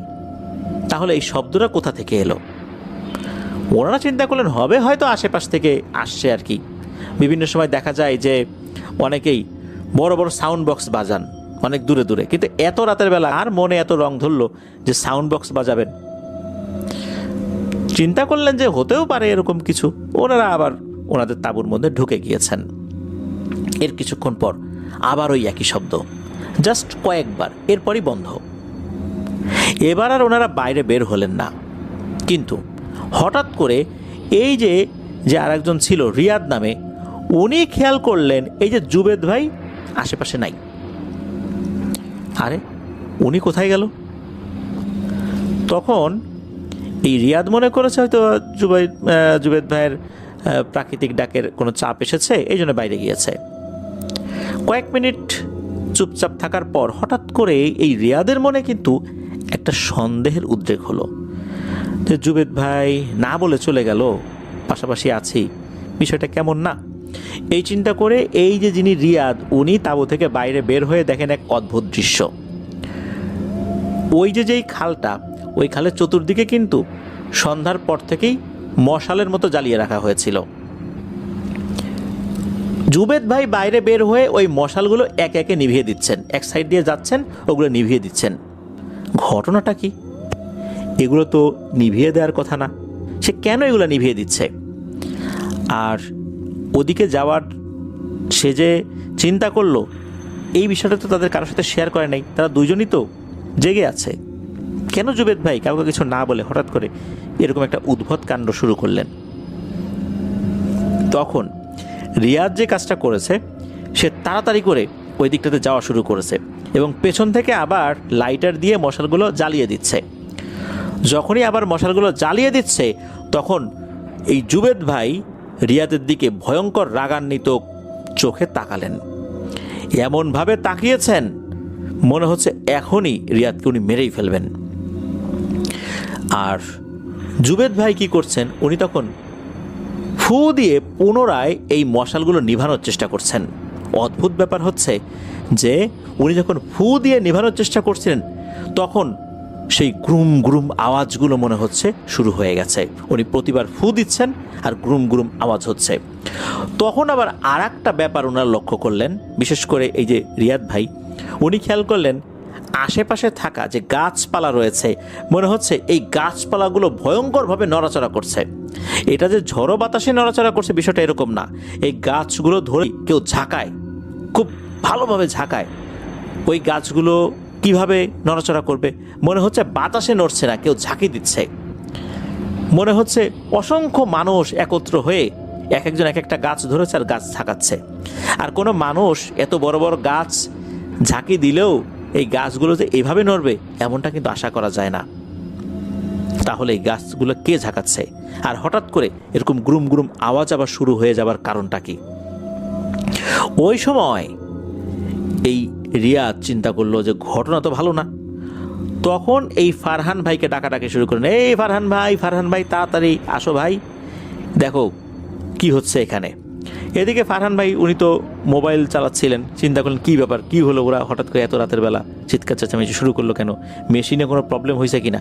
উনি মোবাইল ফোন চালানোর জন্য এতটাই এই মোবাইল ফোনের ভিতরে নিমগ্ন হয়ে গিয়েছিলেন, আশেপাশে এত কিছু হচ্ছে, গ্রুম গ্রুম শব্দ হচ্ছে, এটা কিন্তু উনি খেয়ালই করছিলেন না। উনি তখন তাঁবু থেকে বের হয়েছেন, বের হয়ে দেখেন যে এই রিয়াদ মশালগুলো জ্বালানোর চেষ্টা করছে আর এই জুবেদ ভাই এগুলো নেভানোর চেষ্টা করছে, আর গ্রুম গ্রুম আওয়াজ হচ্ছে। উনিও বাইরে বের হয়ে সেম দৃশ্যটা দেখেন, গাছপালাগুলো ভয়ঙ্করভাবে নড়ছে। এদিকে রাত তখন শেষ দিকে, ফজর আজান দেবে দেবে ভাব, তখনও দেয়নি। তখন দ্রুত এই যে ফারহান ভাই ওই দিকটাতে ছুটে গেলেন। যাওয়ার পর দেখা গেল যে জুবেদ ভাই ভয়ঙ্কর রকমের এক ধরনের শব্দ করছে, গড়গড় গড়গড় আওয়াজ করছে। ওনারা দুজনেই তখন জুবেদ ভাইকে ধরার চেষ্টা করলেন। জুবেদ ভাইকে ধরেই রাখতে পারছিলেন না সহজে, কারণ তার শরীরে মনে হচ্ছে অনেকগুলো মানুষের শক্তি চলে এসেছে। এর মধ্যে আল্লাহর অশেষ রহমত, ফজরের আজান দিয়ে দেয়, আর তখনই সব কিছু স্বাভাবিক হয়ে যায়। ওই গাছপালাগুলো নড়াচড়াও বন্ধ করে দেয়, গ্রুম গ্রুম আওয়াজও বন্ধ হয়ে যায়, আর জুবেদ ভাইও একদম স্বাভাবিক হয়ে যান। এরপরে জুবেদ ভাইকে নিয়ে জুবেদ ভাইয়ের বাড়িতে ওনারা দুজন দিয়ে আসেন। ফারহান ভাই আর রিয়াদের কিছু না হলেও জুবেদ ভাইয়ের কিন্তু মারাত্মক জ্বর এসেছিল এবং বেশ বমিও করেছিলেন। রাতের এই বিষয়টা কিন্তু ওনারা গোপন করেননি, জুবেদ ভাইয়ের বাড়ির লোকদের সাথে কিন্তু এই বিষয়টা শেয়ার করেছিলেন। এরপরে একজন হুজুরকে নিয়ে আসা হয়, হুজুর ঝাড়ফুঁক করে দিলেন, জুবেদ ভাইকেও দিয়েছিলেন, ওনাদের দুজনকেও দিয়েছিলেন। তবে হুজুর এতটুকুই বলেছিলেন যে তোমাদের সাথে যেটা হয়েছে এটা মোটেও ভালো কিছু হয়নি, বড় ধরনের বিপদের হাত থেকে তোমরা বেঁচে গেছো। আর আরেকটা পরামর্শ ওই হুজুর দিয়ে দিয়েছিলেন, সেটা হচ্ছে তোমরা তিনজন কখনোই রাতের বেলা ওই খালপাড়ের দিকে যাবা না, গেলে কিন্তু আরও ভয়ঙ্কর বিপদ হবে। ওনারা জিজ্ঞেস করেছিলেন আসলে ঘটনাটা কি হয়েছিল। হুজুর বলেছিলেন যে সব কথা বলা যাবে না, কিছু কথা বললে হিতে বিপরীত হতে পারে। কিছু কথা গোপন থাকাই ভালো। এতটুকুই পরামর্শ দিলাম, তোমরা কেউ, বিশেষ করে 3 জন, রাতের বেলা ওই খালপাড়ের দিকে যেতে পারবে না। ওনারা হুজুরের পরামর্শ মেনে নিয়েছিলেন। ওনারা সেটা আসলে মেনে নিয়ে সেটা পুঙ্খানুপুঙ্খভাবে পালনও করেছিলেন। আল্লাহর রহমতে ওনারা 3জনই সুস্থ আছেন এখন পর্যন্ত, আলহামদুলিল্লাহ। ফারহান ভাই উনি সেই খাল, তারপর যেখানে পাঠা বলি দেওয়া হতো সেই জায়গার ছবি আমাদেরকে পাঠাতে চেয়েছেন। উনি পাঠালে সেগুলো আমরা আমাদের পেজ এবং গ্রুপে ইনশাল্লাহ পোস্ট করব। প্রিয় লিসেনার্স, আসলে রাতের বেলা আমরা যখন কোনো জায়গায় থাকি, সেই জায়গাটা যদি খুব নির্জন হয়, খাল, বিল, তারপর দেখা যাচ্ছে যে কবরস্থান, শ্মশান, মন্দির, এমন কোনো জায়গার আশেপাশে হয়, তখন কিন্তু আমরা ভয়ঙ্কর কিছু অভিজ্ঞতার মুখোমুখি হতে পারি। কবরস্থান বলি, শ্মশান বলি, যেটাই বলি, এই জায়গাগুলোতে কিন্তু জিনেদের আনাগোনা থাকে। কবরস্থানেও কিন্তু এক ধরনের জিনেদের আনাগোনা আছে, যেমনটা শ্মশানে রয়েছে, মন্দিরে রয়েছে, মসজিদেও কিন্তু ভালো জিনেদের আনাগোনা রয়েছে। তাই তাদের চলাচলের ক্ষেত্রে যদি বাধা সৃষ্টি করা হয়, তাহলে কিন্তু তারা রাগান্বিত হবেই। যেহেতু চতুর্দিকে আগুন জ্বালিয়ে রাখা হয়েছিল, মশাল জ্বালিয়ে রাখা হয়েছিল, এই কারণে হয়তোবা ওই সময় চলাচলকারী কোনো শক্তিশালী জিনেদের অসুবিধা হয়েছে, যার কারণে তারা এই জুবেদ ভাইকে আকর্ষণ করে, তাকে নিয়ন্ত্রণ করে এই আগুনগুলো নিভিয়ে দিচ্ছিল। পরবর্তীতে এই যে আরেকজন, এই যে রিয়াদ, সে এসে যখন জ্বালাচ্ছিল, তখনই ওরা ক্ষুব্ধ হয়ে হয়তোবা এমন আচরণ করেছিল। তবে আল্লাহর রহমতে সময়টা এমন ছিল যে ওনারা খুব বড় ধরনের অসুবিধার মুখোমুখি হন নাই, অল্পর উপর দিয়েই চলে গেছে, এটাই বলতে হবে। ধন্যবাদ জানাচ্ছি ফারহান ভাইকে আপনার পাঠানো ঘটনার জন্য। আশা করি আপনার কাছ থেকে আরও অনেক ঘটনা ইনশাল্লাহ আমরা ভবিষ্যতে পাবো।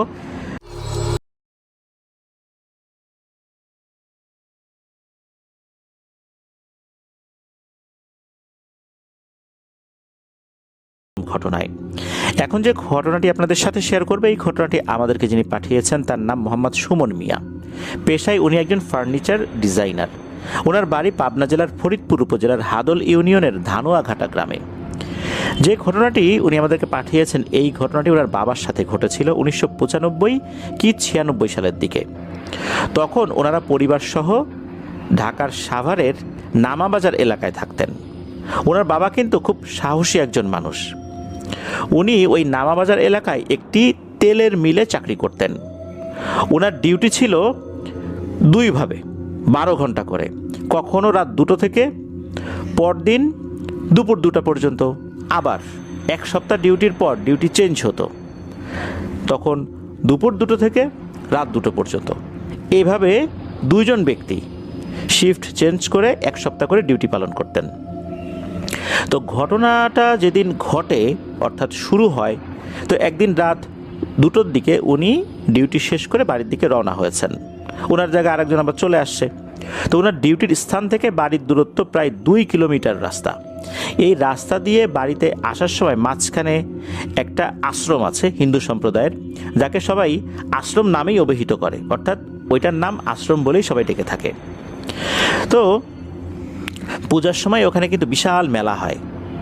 এছাড়া রাস্তা দিয়ে যেতে হলে বাম সাইডে বিশাল একটা বটগাছ, আর ডান সাইডে একটা মন্দির, আর রাস্তাটা হচ্ছে উত্তর দক্ষিণ লম্বা।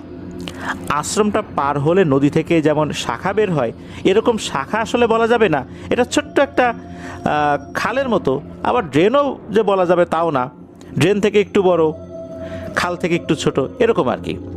এর উপর দিয়ে 15 থেকে 20 হাত চওড়া একটা সাঁকো তৈরি করা হয়েছে, বাঁশের সাঁকো আর কি। তো বাঁশের সাঁকোটা এমনভাবে তৈরি করা হয়েছে যে পাশাপাশি প্রায় 6-7টা বাঁশ, অর্থাৎ এটার উপর দিয়ে গরু ছাগলও কিন্তু অনায়াসে হেঁটে চলে যেতে পারবে, এমন একটা সাঁকো। তো উনি তো সবসময় এদিক দিয়ে আসা যাওয়া করেন, একদম চোখ বন্ধ করে সাঁকো পার হয়ে যেতে পারবেন আসা যাওয়া করতে করতে, এমন একটা ওনার অভ্যাস হয়ে গেছে। আর সাঁকো পার হওয়ার পর রাস্তা দিয়ে না যদি উনি যান, তাহলে ডান দিক দিয়ে গেলে পুরাতন একটা ধানের মিল আছে, সেখানে দিনের বেলায় ধান শুকানো, ভাঙানো, অর্থাৎ চাতাল আমরা যেটাকে বলি আর কি, এরকম একটা চাতাল রয়েছে। আর ওই দিক দিয়ে গেলে কিছুটা সময় কম লাগে। আর চাতালটা পার হওয়ার পর ওই চাতালেরই একটা ওয়াশরুম রয়েছে, ওইটার পাশ দিয়ে মূলত আর একটা সাইডে উঠতে হয়, অর্থাৎ রাস্তায় উঠতে হয়, এতে পথটা অনেকটাই কমে যায়। তো উনি মাঝে মাঝে ওই দিকটা দিয়েই আসতেন। তো একদিন ডিউটি শেষ করে ডিউটি থেকে বের হওয়ার পর গুড়ি গুড়ি বৃষ্টি পড়ছিল। তখন এই সুমন ভাইয়ের বাবা চিন্তা করলেন, হেঁটে গেলে তো ভিজে যাব, তাই একটা দৌড় দেই। উনি ওই আশ্রমটা পাড়ি যখন দিয়েছেন, তখন ওই বাঁশের যে সাঁকোটা, এটা ওনার থেকে মোটামুটি 30-35 হাত দূরে রয়েছে। ওই সময় উনি দিয়েছেন এক দৌড়। বলে রাখা ভালো, ওই সাঁকোর আগে একটা বিদ্যুতের একটা খাম্বা ছিল। উনি যখন দৌড় দিয়েছেন, ধরাম করে কোনো কিছুর সাথে লেগেছে একটা ধাক্কা। উনি মনে করেছেন যে এই বিদ্যুতের যেই খাম্বা, এটার সাথে ধাক্কা লেগেছে। পরে দেখলেন আরে বিদ্যুতের খাম্বা একদিক, উনি আর একদিক। ধাক্কাটা লাগলো কিসের সাথে? আর ধাক্কা যে লেগেছে বিদ্যুতের খাম্বার সাথে, এত জোরে ধাক্কা যদি লাগে তাহলে তো ওনার মাথা ফেটে যাওয়ার কথা, কিন্তু না, এমনটা মনে হচ্ছিল না। মনে হচ্ছিল কোনো একটা মানুষের সাথে ওনার ধাক্কা লেগেছে। কিন্তু মানুষ কোথায়? আশেপাশে তো কোনো মানুষ নাই। উনি তাকাচ্ছেন, উনি চিন্তা করলেন কেউ হয়তো ইচ্ছা করে ধাক্কা দিয়ে পালিয়ে গেছে, এমনটা উনি চিন্তা করেছেন। উনি চারদিকে তাকিয়ে বেশ রাগান্বিত কণ্ঠেই বলে উঠলেন যে, এই কোন ফাজিল রে, পথের মধ্যে এসে এরকম ধাক্কা দিলি রে, আয় সামনে আয়, পেলে হাড়গোড় ভেঙে দেব। যখনই এমনটা বলেছে, তখনই একটা ভয়ঙ্কর কণ্ঠে বলে ওঠে, আজকের মতো বেঁচে গেলি রে, আজকে আমার একটা কাজ আছে, না হলে আজকেই তোর খবর করে ছাড়তাম। এই কথা শোনার পর এই সুমন ভাইয়ের বাবার মেজাজ আরও গরম হয়ে যায়। তখন উনি বিশ্রী ভাষায় কয়েকটা গালিগালাজও করে ওঠেন যে, বেটা সামনে আসতে পারবি না, আর দূর থেকে হুমকি দিস না, সামনে আয় বেটা। আসলে উনি মনে করেছিলেন কোনো দুষ্টু লোক ইচ্ছাকৃতভাবে ধাক্কা দিয়ে রাস্তার পাশে আড়াল হয়ে এরকম বৃষ্টির মধ্যে ওনার সাথে মশকরা করছেন। এই কারণেই মূলত ওনার মেজাজটা গরম হয়ে গেছে। আর দীর্ঘ একটা সময় উনি ডিউটি করেছেন। তেলের মিলে ডিউটি করতে গেলে সারাক্ষণ মেশিনের শব্দ তো কানের মধ্যে ঢুকতেই থাকে। টানা 12 ঘন্টা কেউ যদি এরকম শব্দের মধ্যে থাকে, স্বাভাবিকভাবেই ডিউটি শেষে মেজাজ মর্জি একটু গরমই থাকে। তারপর উনি তাড়াতাড়ি বাড়িতে যাবেন, গুড়ি গুড়ি বৃষ্টি হচ্ছে, এর মধ্যে কে যেন ধাক্কা দিয়েছে, আবার হুমকিও দেয়, মেজাজ তো খারাপ হওয়ারই কথা। তো উনি ওই অনুযায়ী সেরকম আচরণটা করেছিলেন। তো যাই হোক, উনি তো এরপরে বাড়িতে চলে আসেন। ওই রাতের মতো আর কোনো সমস্যা হয়নি।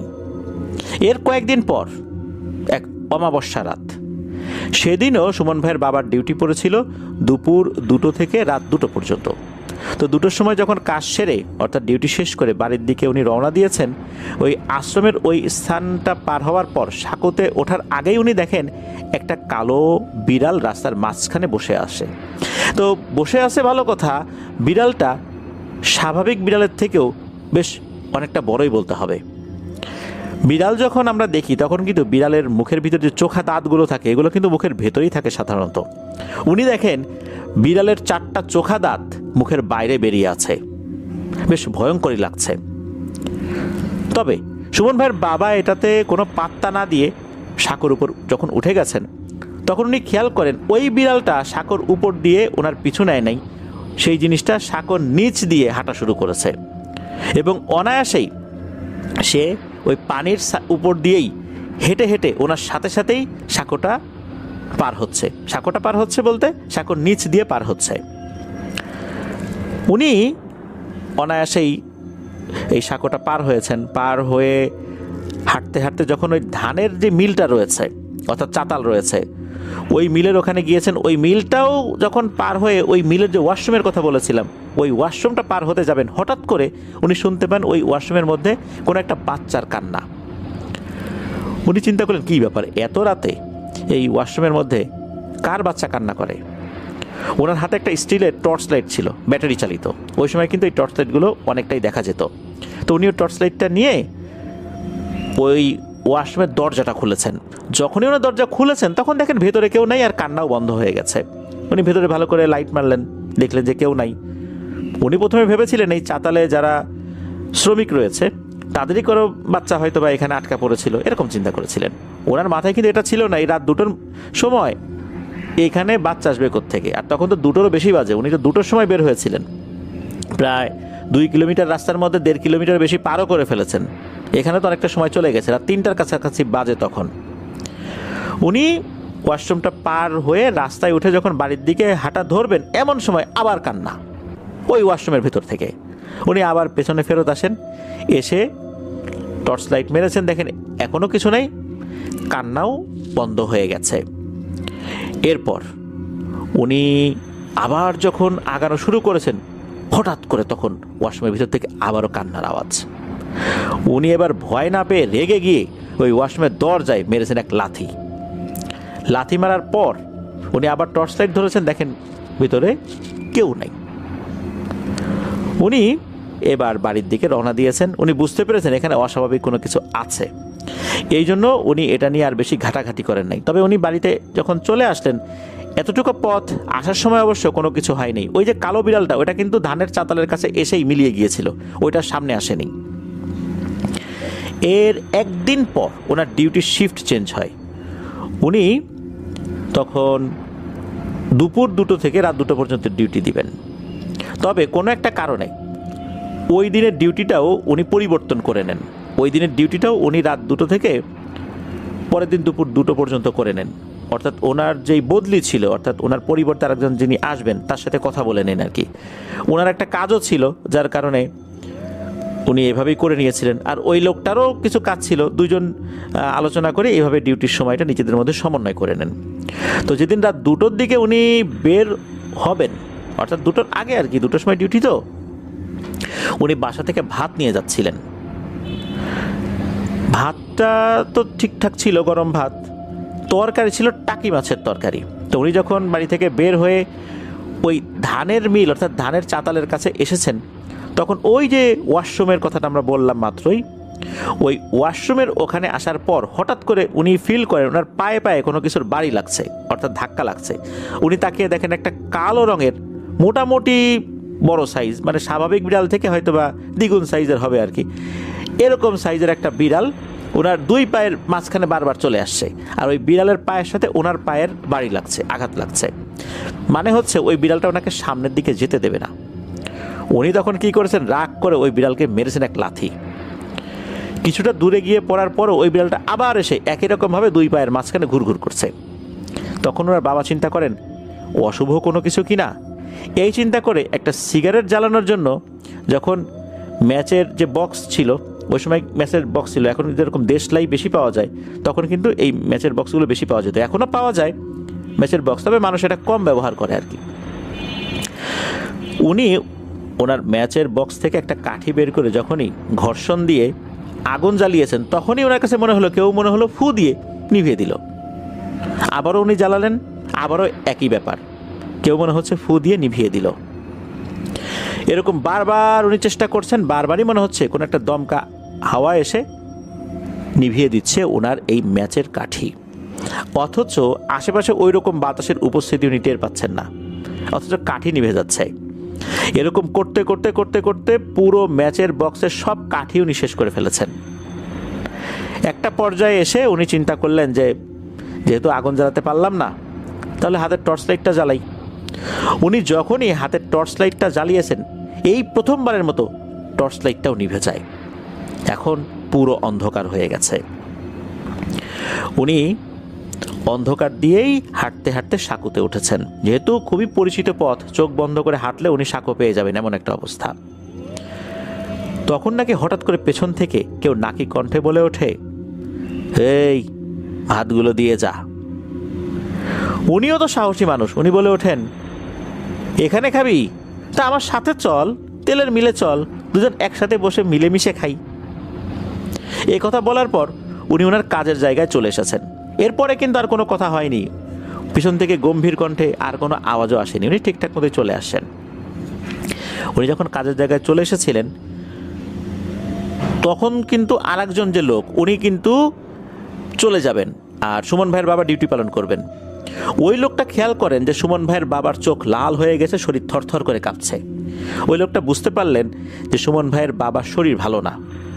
তখন উনি বললেন যে ভাই, আপনার শরীর তো ভালো মনে হচ্ছে না, কি ব্যাপার, আপনার কোনো সমস্যা হয়েছে? তখন সুমন ভাইয়ের বাবা বলছেন, কেমন যেন লাগছে শরীরটা, আসলে ভালো লাগতেছে না, হঠাৎ করে এমনটা মনে হচ্ছে, ঠিকঠাকই তো ছিলাম। তখন ওই লোকটা বলছেন, আচ্ছা ভাই, আপনি একটা কাজ করেন, আপনার ডিউটি করতে হবে না, আমি আজকে প্রয়োজনে ডাবল ডিউটি করে দিচ্ছি, আপনারটা আমি করে দিচ্ছি। আপনি এই পাশে বিশ্রাম করেন। তো ওখানে কিছু বস্তা ছিল, মূলত ওই মিলটা ছিল হচ্ছে সরিষার তেল ভাঙানোর মিল। সরিষার তেল ভাঙানোর সময় যে খৈল হয়, ওই খৈলগুলো বিভিন্ন বস্তায় ভরে রাখা হয়। ওরকম একটা বস্তার উপর উনি শুয়ে পড়েন, এরপর উনি বিশ্রাম নিতে থাকেন। এরপর কি হয়েছে ওনার মনে নাই। সকালবেলা তেলের মিল থেকে বাড়িতে খবর আসে যে সুমন ভাইয়ের বাবা অসুস্থ। তখন সুমন ভাইয়ের দাদি এবং সুমন ভাইয়ের চাচারা গিয়ে সুমন ভাইয়ের বাবাকে নিয়ে আসেন বাড়িতে। আসার পর তো ওনার অবস্থা এতটাই খারাপ, বিছানা থেকেও উনি উঠতে পারেন না। সারাদিন উনি বিছানায় শুয়ে থাকেন, কিন্তু সন্ধ্যা লাগার সাথে সাথে ঘর থেকে দৌড়ে বের হয়ে চলে যান সেই আশ্রমের খালের দিকে। তখন আবার বাড়ির লোকজন, অর্থাৎ সুমন ভাইয়ের দাদি, চাচা, ফুপু যারা আছেন, তারা দৌড়ে গিয়ে ওনাকে ধরে নিয়ে আসেন। এইভাবে কিন্তু চলে যায় 7-8 দিনের মতো, কোনোভাবেই কোনো কিছু হচ্ছিল না।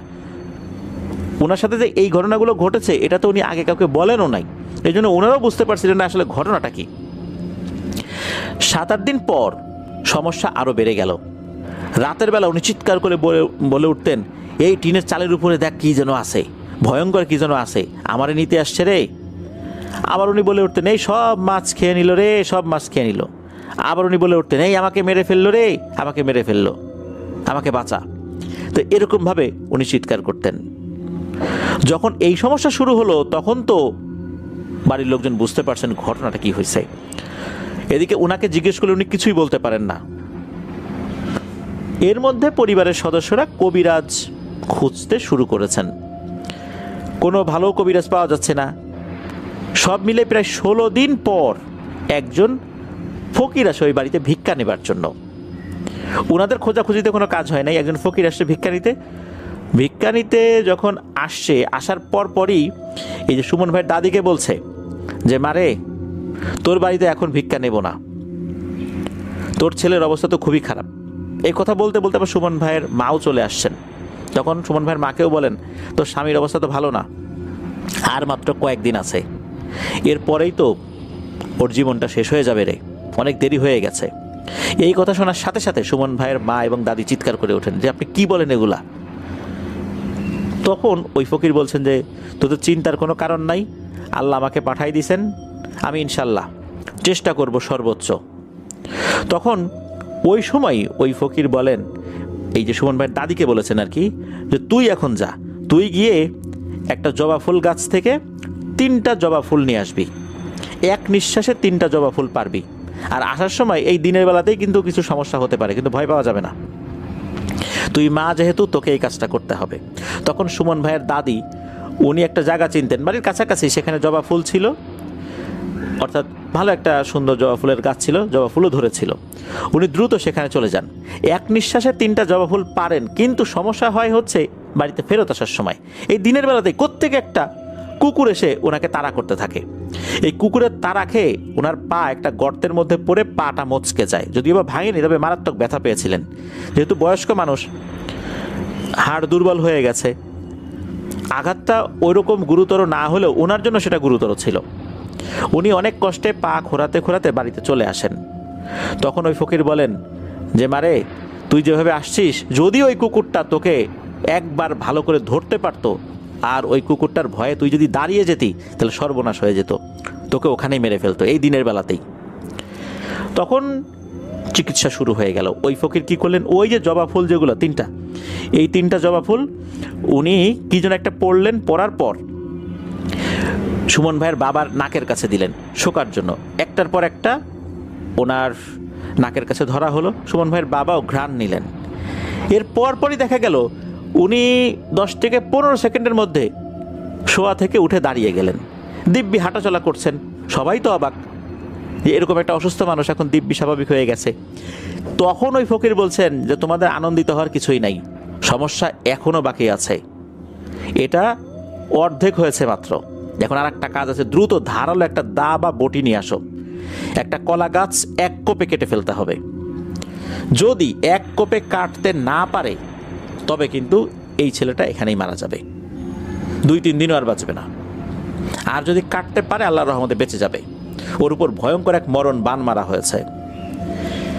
এতটুকু বলার পরই উনি বলেন যে, দ্রুত নিয়ে আসো, সময় খুব কম। তাড়াতাড়ি করে বাড়ি থেকে একটা ধারালো দা নিয়ে আসা হয়। এরপর উনি নিজে একটা কলা গাছ সিলেক্ট করেন।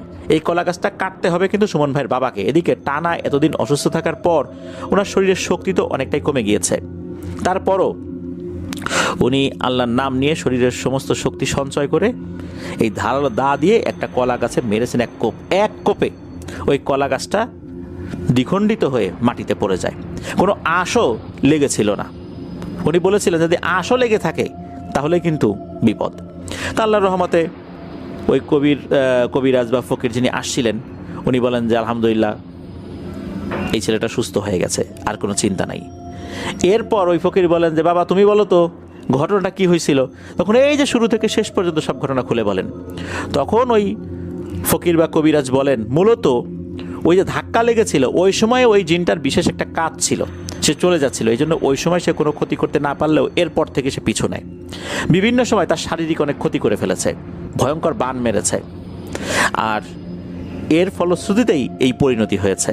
যাক আল্লাহর রহমতে আর কোনো সমস্যা হবে না। এরপর ফকির চলে যান, আর ফকির বলে যান যে উনি কোনো জিন ভূত না, উনি মানুষ।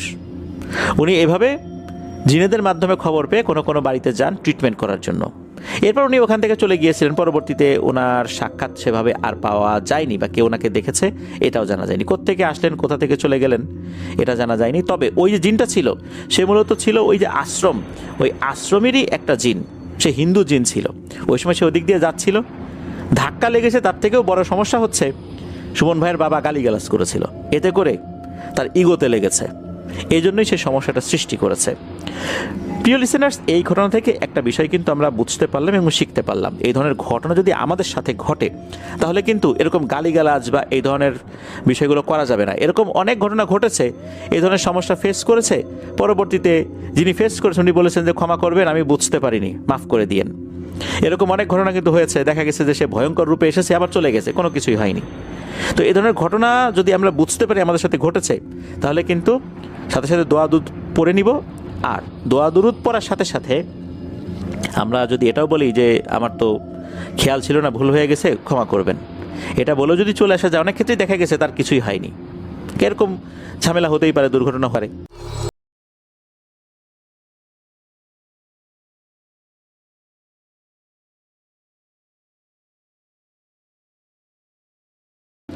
এখন যে ঘটনাটি আপনাদের সাথে শেয়ার করব, এই ঘটনাটি বেশ শিক্ষণীয়। কেন বলছি? ঘটনাটি পুরোপুরি শোনার পর আপনারা ইনশাল্লাহ অনুধাবন করতে সক্ষম হবেন। ঘটনাটি আমাদেরকে যিনি পাঠিয়েছেন ওনার নাম মোহাম্মদ জাহিদ হাসান রাসেল। উনি বর্তমানে গাজীপুর সদরের ভবানীপুর নামক স্থানে রয়েছেন। উনি একটি পোশাক কারখানার কোয়ালিটি ডিপার্টমেন্টে কর্মরত রয়েছেন। ওনার দেশের বাড়ি দিনাজপুর জেলার ঘোড়াঘাট উপজেলার ৩ নং সিংড়া ইউনিয়নের ভেলামারি নামক গ্রামে। ঘটনাটি 1993 থেকে 95 সালের মধ্যে ঘটে যাওয়া। ঘটনাটি ওনার ফুপুর সাথে ঘটেছিল। ঘটনাটি যেখানে ঘটেছে সেখানকার একটু বর্ণনা না দিলেই নয়। একদিকে বয়ে গেছে প্রবাহমান করতোয়া নদী, তার একটু দূরে অবস্থিত কুদরতের দিঘি। এই দিঘির জন্ম নাকি হয়েছিল এক রাতের মধ্যে, এই জন্য লোকজন এটাকে কুদরতের দিঘি নামে ডাকত। এখন অবশ্য এটা নদীর ভিতরে চলে গেছে। এটার বিপরীতে রয়েছে বালুচর, যেখানে কয়েকটি পরিবারের বসবাস, আর এক পাশে ছিল জঙ্গল। বর্তমানে অবশ্য এই জঙ্গলটাও নদীর ভেতরেই পড়ে গেছে।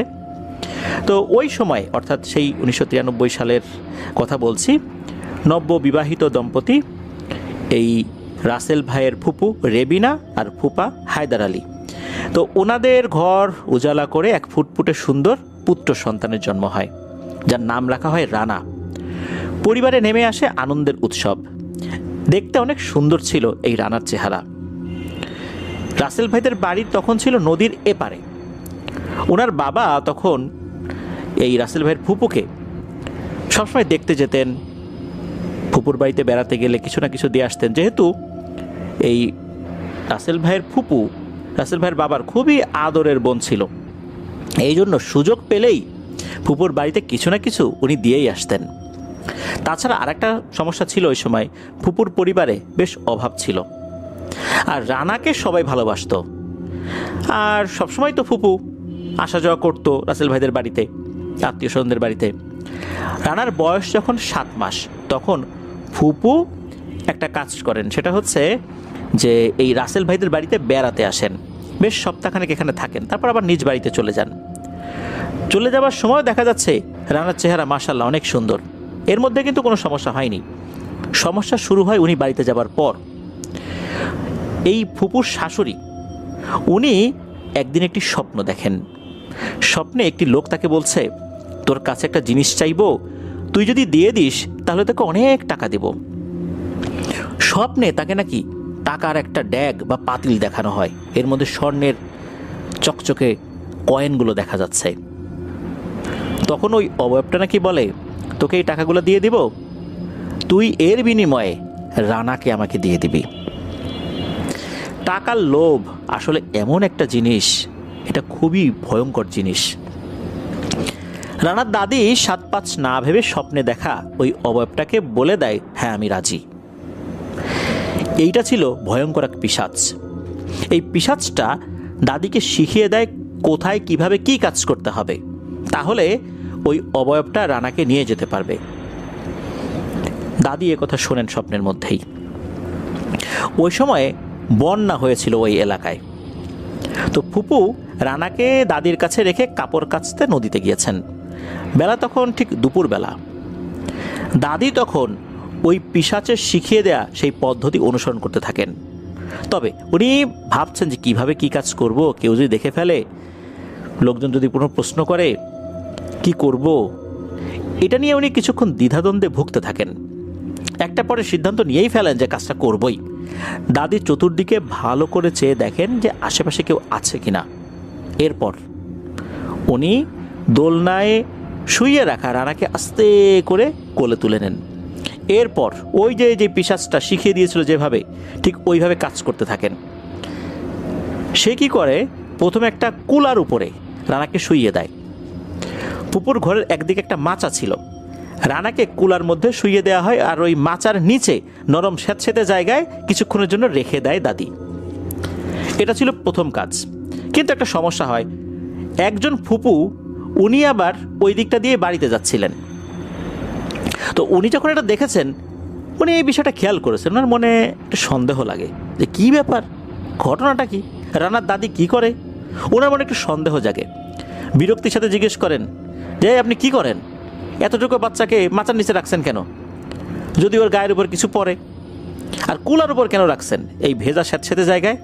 তো ওনার তো বেশ রাগ উঠেছে যে এত সুন্দর একটা বাচ্চাকে এইভাবে মাচার নিচে অন্ধকারের ভিতরে শুয়ে রেখেছে, আর উপর থেকে কিছু পড়া বলতে উনি কিন্তু পোকামাকড়ের কথা বুঝিয়েছেন। উনি তো আর জানেন না যে আসলে ঘটনাটা কি। এ কথা শোনার পর দাদি কি করেছেন, রানাকে সেখান থেকে বের করেছেন। ওই যে যিনি দেখলেন, ওনার মনের মধ্যে কিন্তু একটু খটকা রয়েই যায় যে ঘটনা নাকি, এইখানে রাখছে কেন। তবে এই খটকাটা ওনার মনের মধ্যেই ছিল, উনি এটা একসময় ভুলেও যান। কিছুক্ষণ পরে ফুপু কাপড় কাচা শেষ করে বাসায় চলে আসেন, এসে রানাকে কোলে নেন। এরপর কেটে যায় 2 দিন কোনো সমস্যা ছাড়াই। 3 দিনের দিন ফুপু খেয়াল করেন যে রানার চোখের নিচে কালো দাগ পড়ে গেছে, আর রানার জ্বরও চলে এসছে। প্রথমে স্বাভাবিকভাবে তারা ট্রিটমেন্ট দিয়েছে, স্বাভাবিক কোনো কিছুই মনে করেছে, চিকিৎসা করা হয়, কিন্তু কিছুতেই জ্বর কমে না। দিন দিন বেড়েই চলেছে অসুস্থতা। তার সাথে ফুপু লক্ষ্য করেন হাসি খুশি থাকা ছেলেটা কেমন যেন নিস্তেজ হয়ে যাচ্ছে, আর উপরের দিকে এক দৃষ্টিতে তাকিয়ে থাকে, মনে হচ্ছে কোনো কিছু দেখছে, মাঝে মাঝে ভয়ও পাচ্ছে। কিন্তু ও তো ছোট মানুষ, ও তো আর বলতে পারছে না, এতটুকু বাচ্চা। এইভাবে দিনের পর দিন চলতে থাকে। রানার সুস্থ হওয়ার কোনো লক্ষণই দেখা যায় না। ধীরে ধীরে চোখের নিচের কালো দাগ আরও বড় হতে থাকে। কুলায় ওঠানোর ঘটনার 1 মাস পর রানা কোনো এক সন্ধ্যায় পৃথিবীর মায়া ত্যাগ করে চলে যায় না ফেরার দেশে। কান্নার রোল পড়ে যায় পুরো বাড়িতে। এত সুন্দর একটা বাচ্চার মৃত্যু কেউই মেনে নিতে পারছিল না। ঠিক ওই মুহূর্তে ওই যেই মহিলা যিনি দেখেছিলেন আর একজন দাদি, উনি এসে দেখে রানার এই অবস্থা। তখন উনি ভীষণ রাগারাগি করেন দাদির উপরে যে এই মহিলা তার নাতিটারে কি একটা কাজ করলো, নিশ্চয়ই ওই কারণেই অসুস্থ হয়েছে। এরপর দাদি বুঝতে পারেন উনি আসলে কি ভুলটা করেছেন। তার লোভের জন্য বলি হতে হলো এক নিষ্পাপ শিশুকে। এই ঘটনাটি মূলত ওই যে যিনি দেখেছিলেন তার মনে আরও বেশি সন্দেহ সৃষ্টি করেছিল, যেহেতু রানা মারা গেল আর উনি ওই সময় দেখেছিলেন, কেন এমনটা হলো। উনি তখনই বলেন যে রানার লাশটা রাখো, আগে কোনো একজন ভালো ফকির বা কবিরাজকে ডাকো, আমার মনে হচ্ছে এখানে অন্য কোনো কিছু রয়েছে। এই বিষয়টা সুরাহা না করে ওকে দাফন কাফন করো না, আমার মনে সন্দেহ লাগতেছে। এইটা যখন উনি বলেছেন তখনই ওই গ্রামের একজন ফকির, ফকির বলতে কিন্তু ওই যে ভিক্ষা করা ফকির না, যারা ঝাড়ফুঁক করে, অনেক জায়গায় তাদেরকে ফকির বলে, কবিরাজ না বলে আর কি। তো ওরকম একজন ফকির ছিলেন, তার নাম হচ্ছে আব্দুল করিম। তাকে করিম চাচা বলেই অনেকে ডাকতেন। তবে এই করিম চাচা আবার এই ফুপুর বড় চাচাতো ভাইও হন, অর্থাৎ আত্মীয় হন। এই করিম চাচা কবিরাজি করতেন, কারো অসুখ বিসুখ করে ঝাড়ফুঁক করতেন। করিম চাচা চলে আসছেন, এদিকে সন্তান হারা মায়ের অবস্থা আসলে কেমন হতে পারে, ঠিক তেমনই হয় ফুপুর অবস্থা। করিম চাচা আসেন, আসার পর নিয়ম মাফিক কিছু রিচুয়াল শুরু করেন। উনি তখন বুঝতে পারেন এই ঘটনাটি অস্বাভাবিক। তখন ফুপুর উপরে সেই পিশাচকে হাজির করা হয়। ওই পিশাচ হাজির হওয়ার পর সে যে বর্ণনা দেয় তা শোনার জন্য কেউই প্রস্তুত ছিল না। সেই পিশাচটি জানায় তার নাম কালী, আর পিশাচটি তার প্রাপ্য পেয়ে গেছে। এই রানাকে এই পিশাচটি ভোগ হিসাবে গ্রহণ করেছে। তখন করিম চাচা বলে, তোকে কে দিয়েছে এই ভোগ? ভোগ তো মানুষ না দিলে তোরা পাস না, কিভাবে ভোগটা নিলি বল? তখন সেই পিশাচ উত্তর দেয়, ওর কাছের মানুষ দিয়েছে, অন্য কেউ না। তখন কবিরাজের সন্দেহ হয়, কাছের মানুষ দিয়েছে মানে কে দিয়েছে? এই যে এই সমস্ত কথোপকথন হচ্ছে, এই ঘটনার সাক্ষী কিন্তু অনেক মানুষ সেখানে হাজির ছিল। রানার দাদিও সেখানে উপস্থিত ছিলেন। আর ওই যে যিনি দেখেছিলেন দাদিকে কুলার উপর রাখতে, সেও কিন্তু ওখানে আছে। তখন উনিও বলেন যে আমি মনে হয় বুঝতে পারছি, করিম চাচা আপনি আরও জিজ্ঞেস করেন, তো আরও কিছু জিজ্ঞেস করেন ওকে, তারপর বলতেছি ঘটনাটা কি। এরপর করিম চাচা ওই পিশাচকে জিজ্ঞেস করেন, আরও ভালো করে বল, না হলে তোকে ভয়ঙ্কর শাস্তি দেব এখন। তখন ওই পিশাচটি ভয় পেয়ে বলে যে যে এই কাজটি করেছে সে হচ্ছে এই বাচ্চার আপন দাদি। এই কথা শোনার সাথে সাথে সবার তো মাথায় আকাশ ভেঙে পড়ার উপক্রম হয়। দাদি কিন্তু দরজার এক পাশে দাঁড়িয়ে নীরবে নিভৃতে খুব কান্নাকাটি করছিলেন।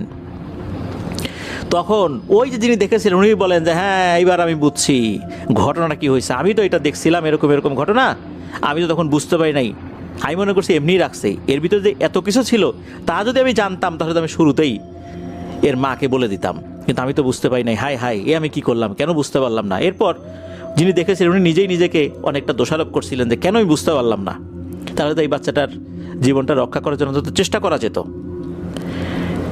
যাই হোক, আসলে রানা তো পৃথিবীর মায়া ত্যাগ করে চলে গেছে।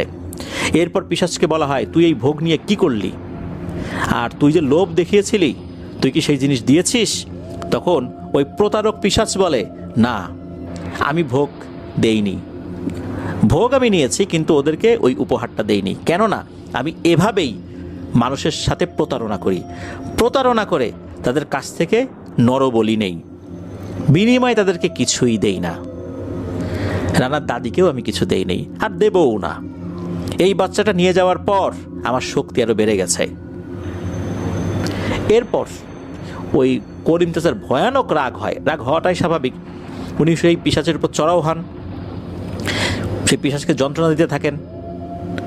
সেই পিশাচকে বলেন, তুই এক্ষুনি চলে যাবি। ওই পিশাচটা বলে, না আমি যাব না। হ্যাঁ আমি যাব, এই বাচ্চার মাকে নিয়ে তারপর যাব। এই বাচ্চাকে নেওয়ার সাথে সাথে এই বাচ্চার মায়ের উপরও আমার অধিকার প্রতিষ্ঠিত হয়ে গেছে, এই বাচ্চার মাকেও মারবো আমি। এই কথা শোনার সাথে সাথে করিম চাচা এমন রাগান্বিত হয়েছিলেন যে ওই পিশাচকে ওখানেই মেরে ফেলবেন, তবে উনি কিছু একটা চিন্তা করে মারলেন না। ওই পিশাচকে তার মতো করে রুকিয়া করে ভয়ঙ্কর যন্ত্রণা দিতে থাকলেন এবং ওয়াদা করালেন সে আর কখনোই এখানে আসবে না। তবে সেই পিশাচটি একটা কথা বলে চলে যায়, সে রাজি হয় চলে যেতে, তবে একটা কথা বলে যায় যে হ্যাঁ আমি আসবো না, তবে আমার কিছু প্রভাব কিন্তু এদের উপর থাকবেই, আমি যদি নাও আসি, কারণ এই রানাকে বলি হিসাবে নেবার পর এর পরিবারের উপর আমার অন্য ধরনের একটা বিষয় তৈরি হয়ে গেছে, আমি চলে গেলেও এর প্রভাব সেখানে থাকবেই। এরপর নাকি ওই পিশাচটা ওখান থেকে চলে যায়। পরিবারের আর কোনো সদস্যদেরকে সরাসরি ক্ষতি করবে না এই শর্তেই তাকে ছেড়ে দেওয়া হয়। পরবর্তীতে দেখা যায় যে ফুপুও অসুস্থ হয়ে গিয়েছিলেন, উনিও ধীরে ধীরে সুস্থ হয়ে ওঠেন। কারণ রানার মৃত্যুর পর উনিও বেশ কিছুটা অসুস্থ হয়ে গিয়েছিলেন। রানার মৃত্যুর আগে থেকেই উনি আস্তে আস্তে অসুস্থ হতে থাকেন, তবে এই অসুস্থতার কারণটা কেউ ধরতে পারেনি, এটা স্বাভাবিকভাবে অনেকে মনে করেছে। তো ফুপু উনি তো তার সন্তানকে হারালেন, আর দাদি উনি লোভে পড়ে যে কাজটি করলেন সারাটা জীবন উনি এটা নিয়ে আফসোস করেছেন, কি কাজটা উনি করলেন।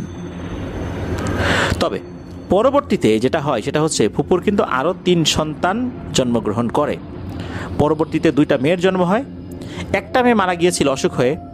2008 সালে একটি ছেলে জন্ম হয়, বর্তমানে তার বয়স 17 বছর। কিন্তু তার বয়স বাড়লেও শারীরিকভাবে 6 বছরের বাচ্চার উচ্চতা যতটুকু তার উচ্চতার ততটুকু। ঘটনাটা এ পর্যন্তই। প্রিয় লিসেনার্স, একবার ভাবুন কি ভয়ঙ্কর একটা ব্যাপার, কিভাবে ধূর্ত প্রতারক জিনেরা মানুষকে প্রতারণা করতে থাকে। দাদির সাথে প্রতারণা করেছিল, দাদুকে লোভ দেখিয়েছিল, দাদু সেই লোভে পড়ে গিয়েছিলেন, আর এতেই হয়ে গেল বিপত্তি। একটা ছোট্ট শিশু, ফুটফুটে শিশু রানাকে মরতে হলো।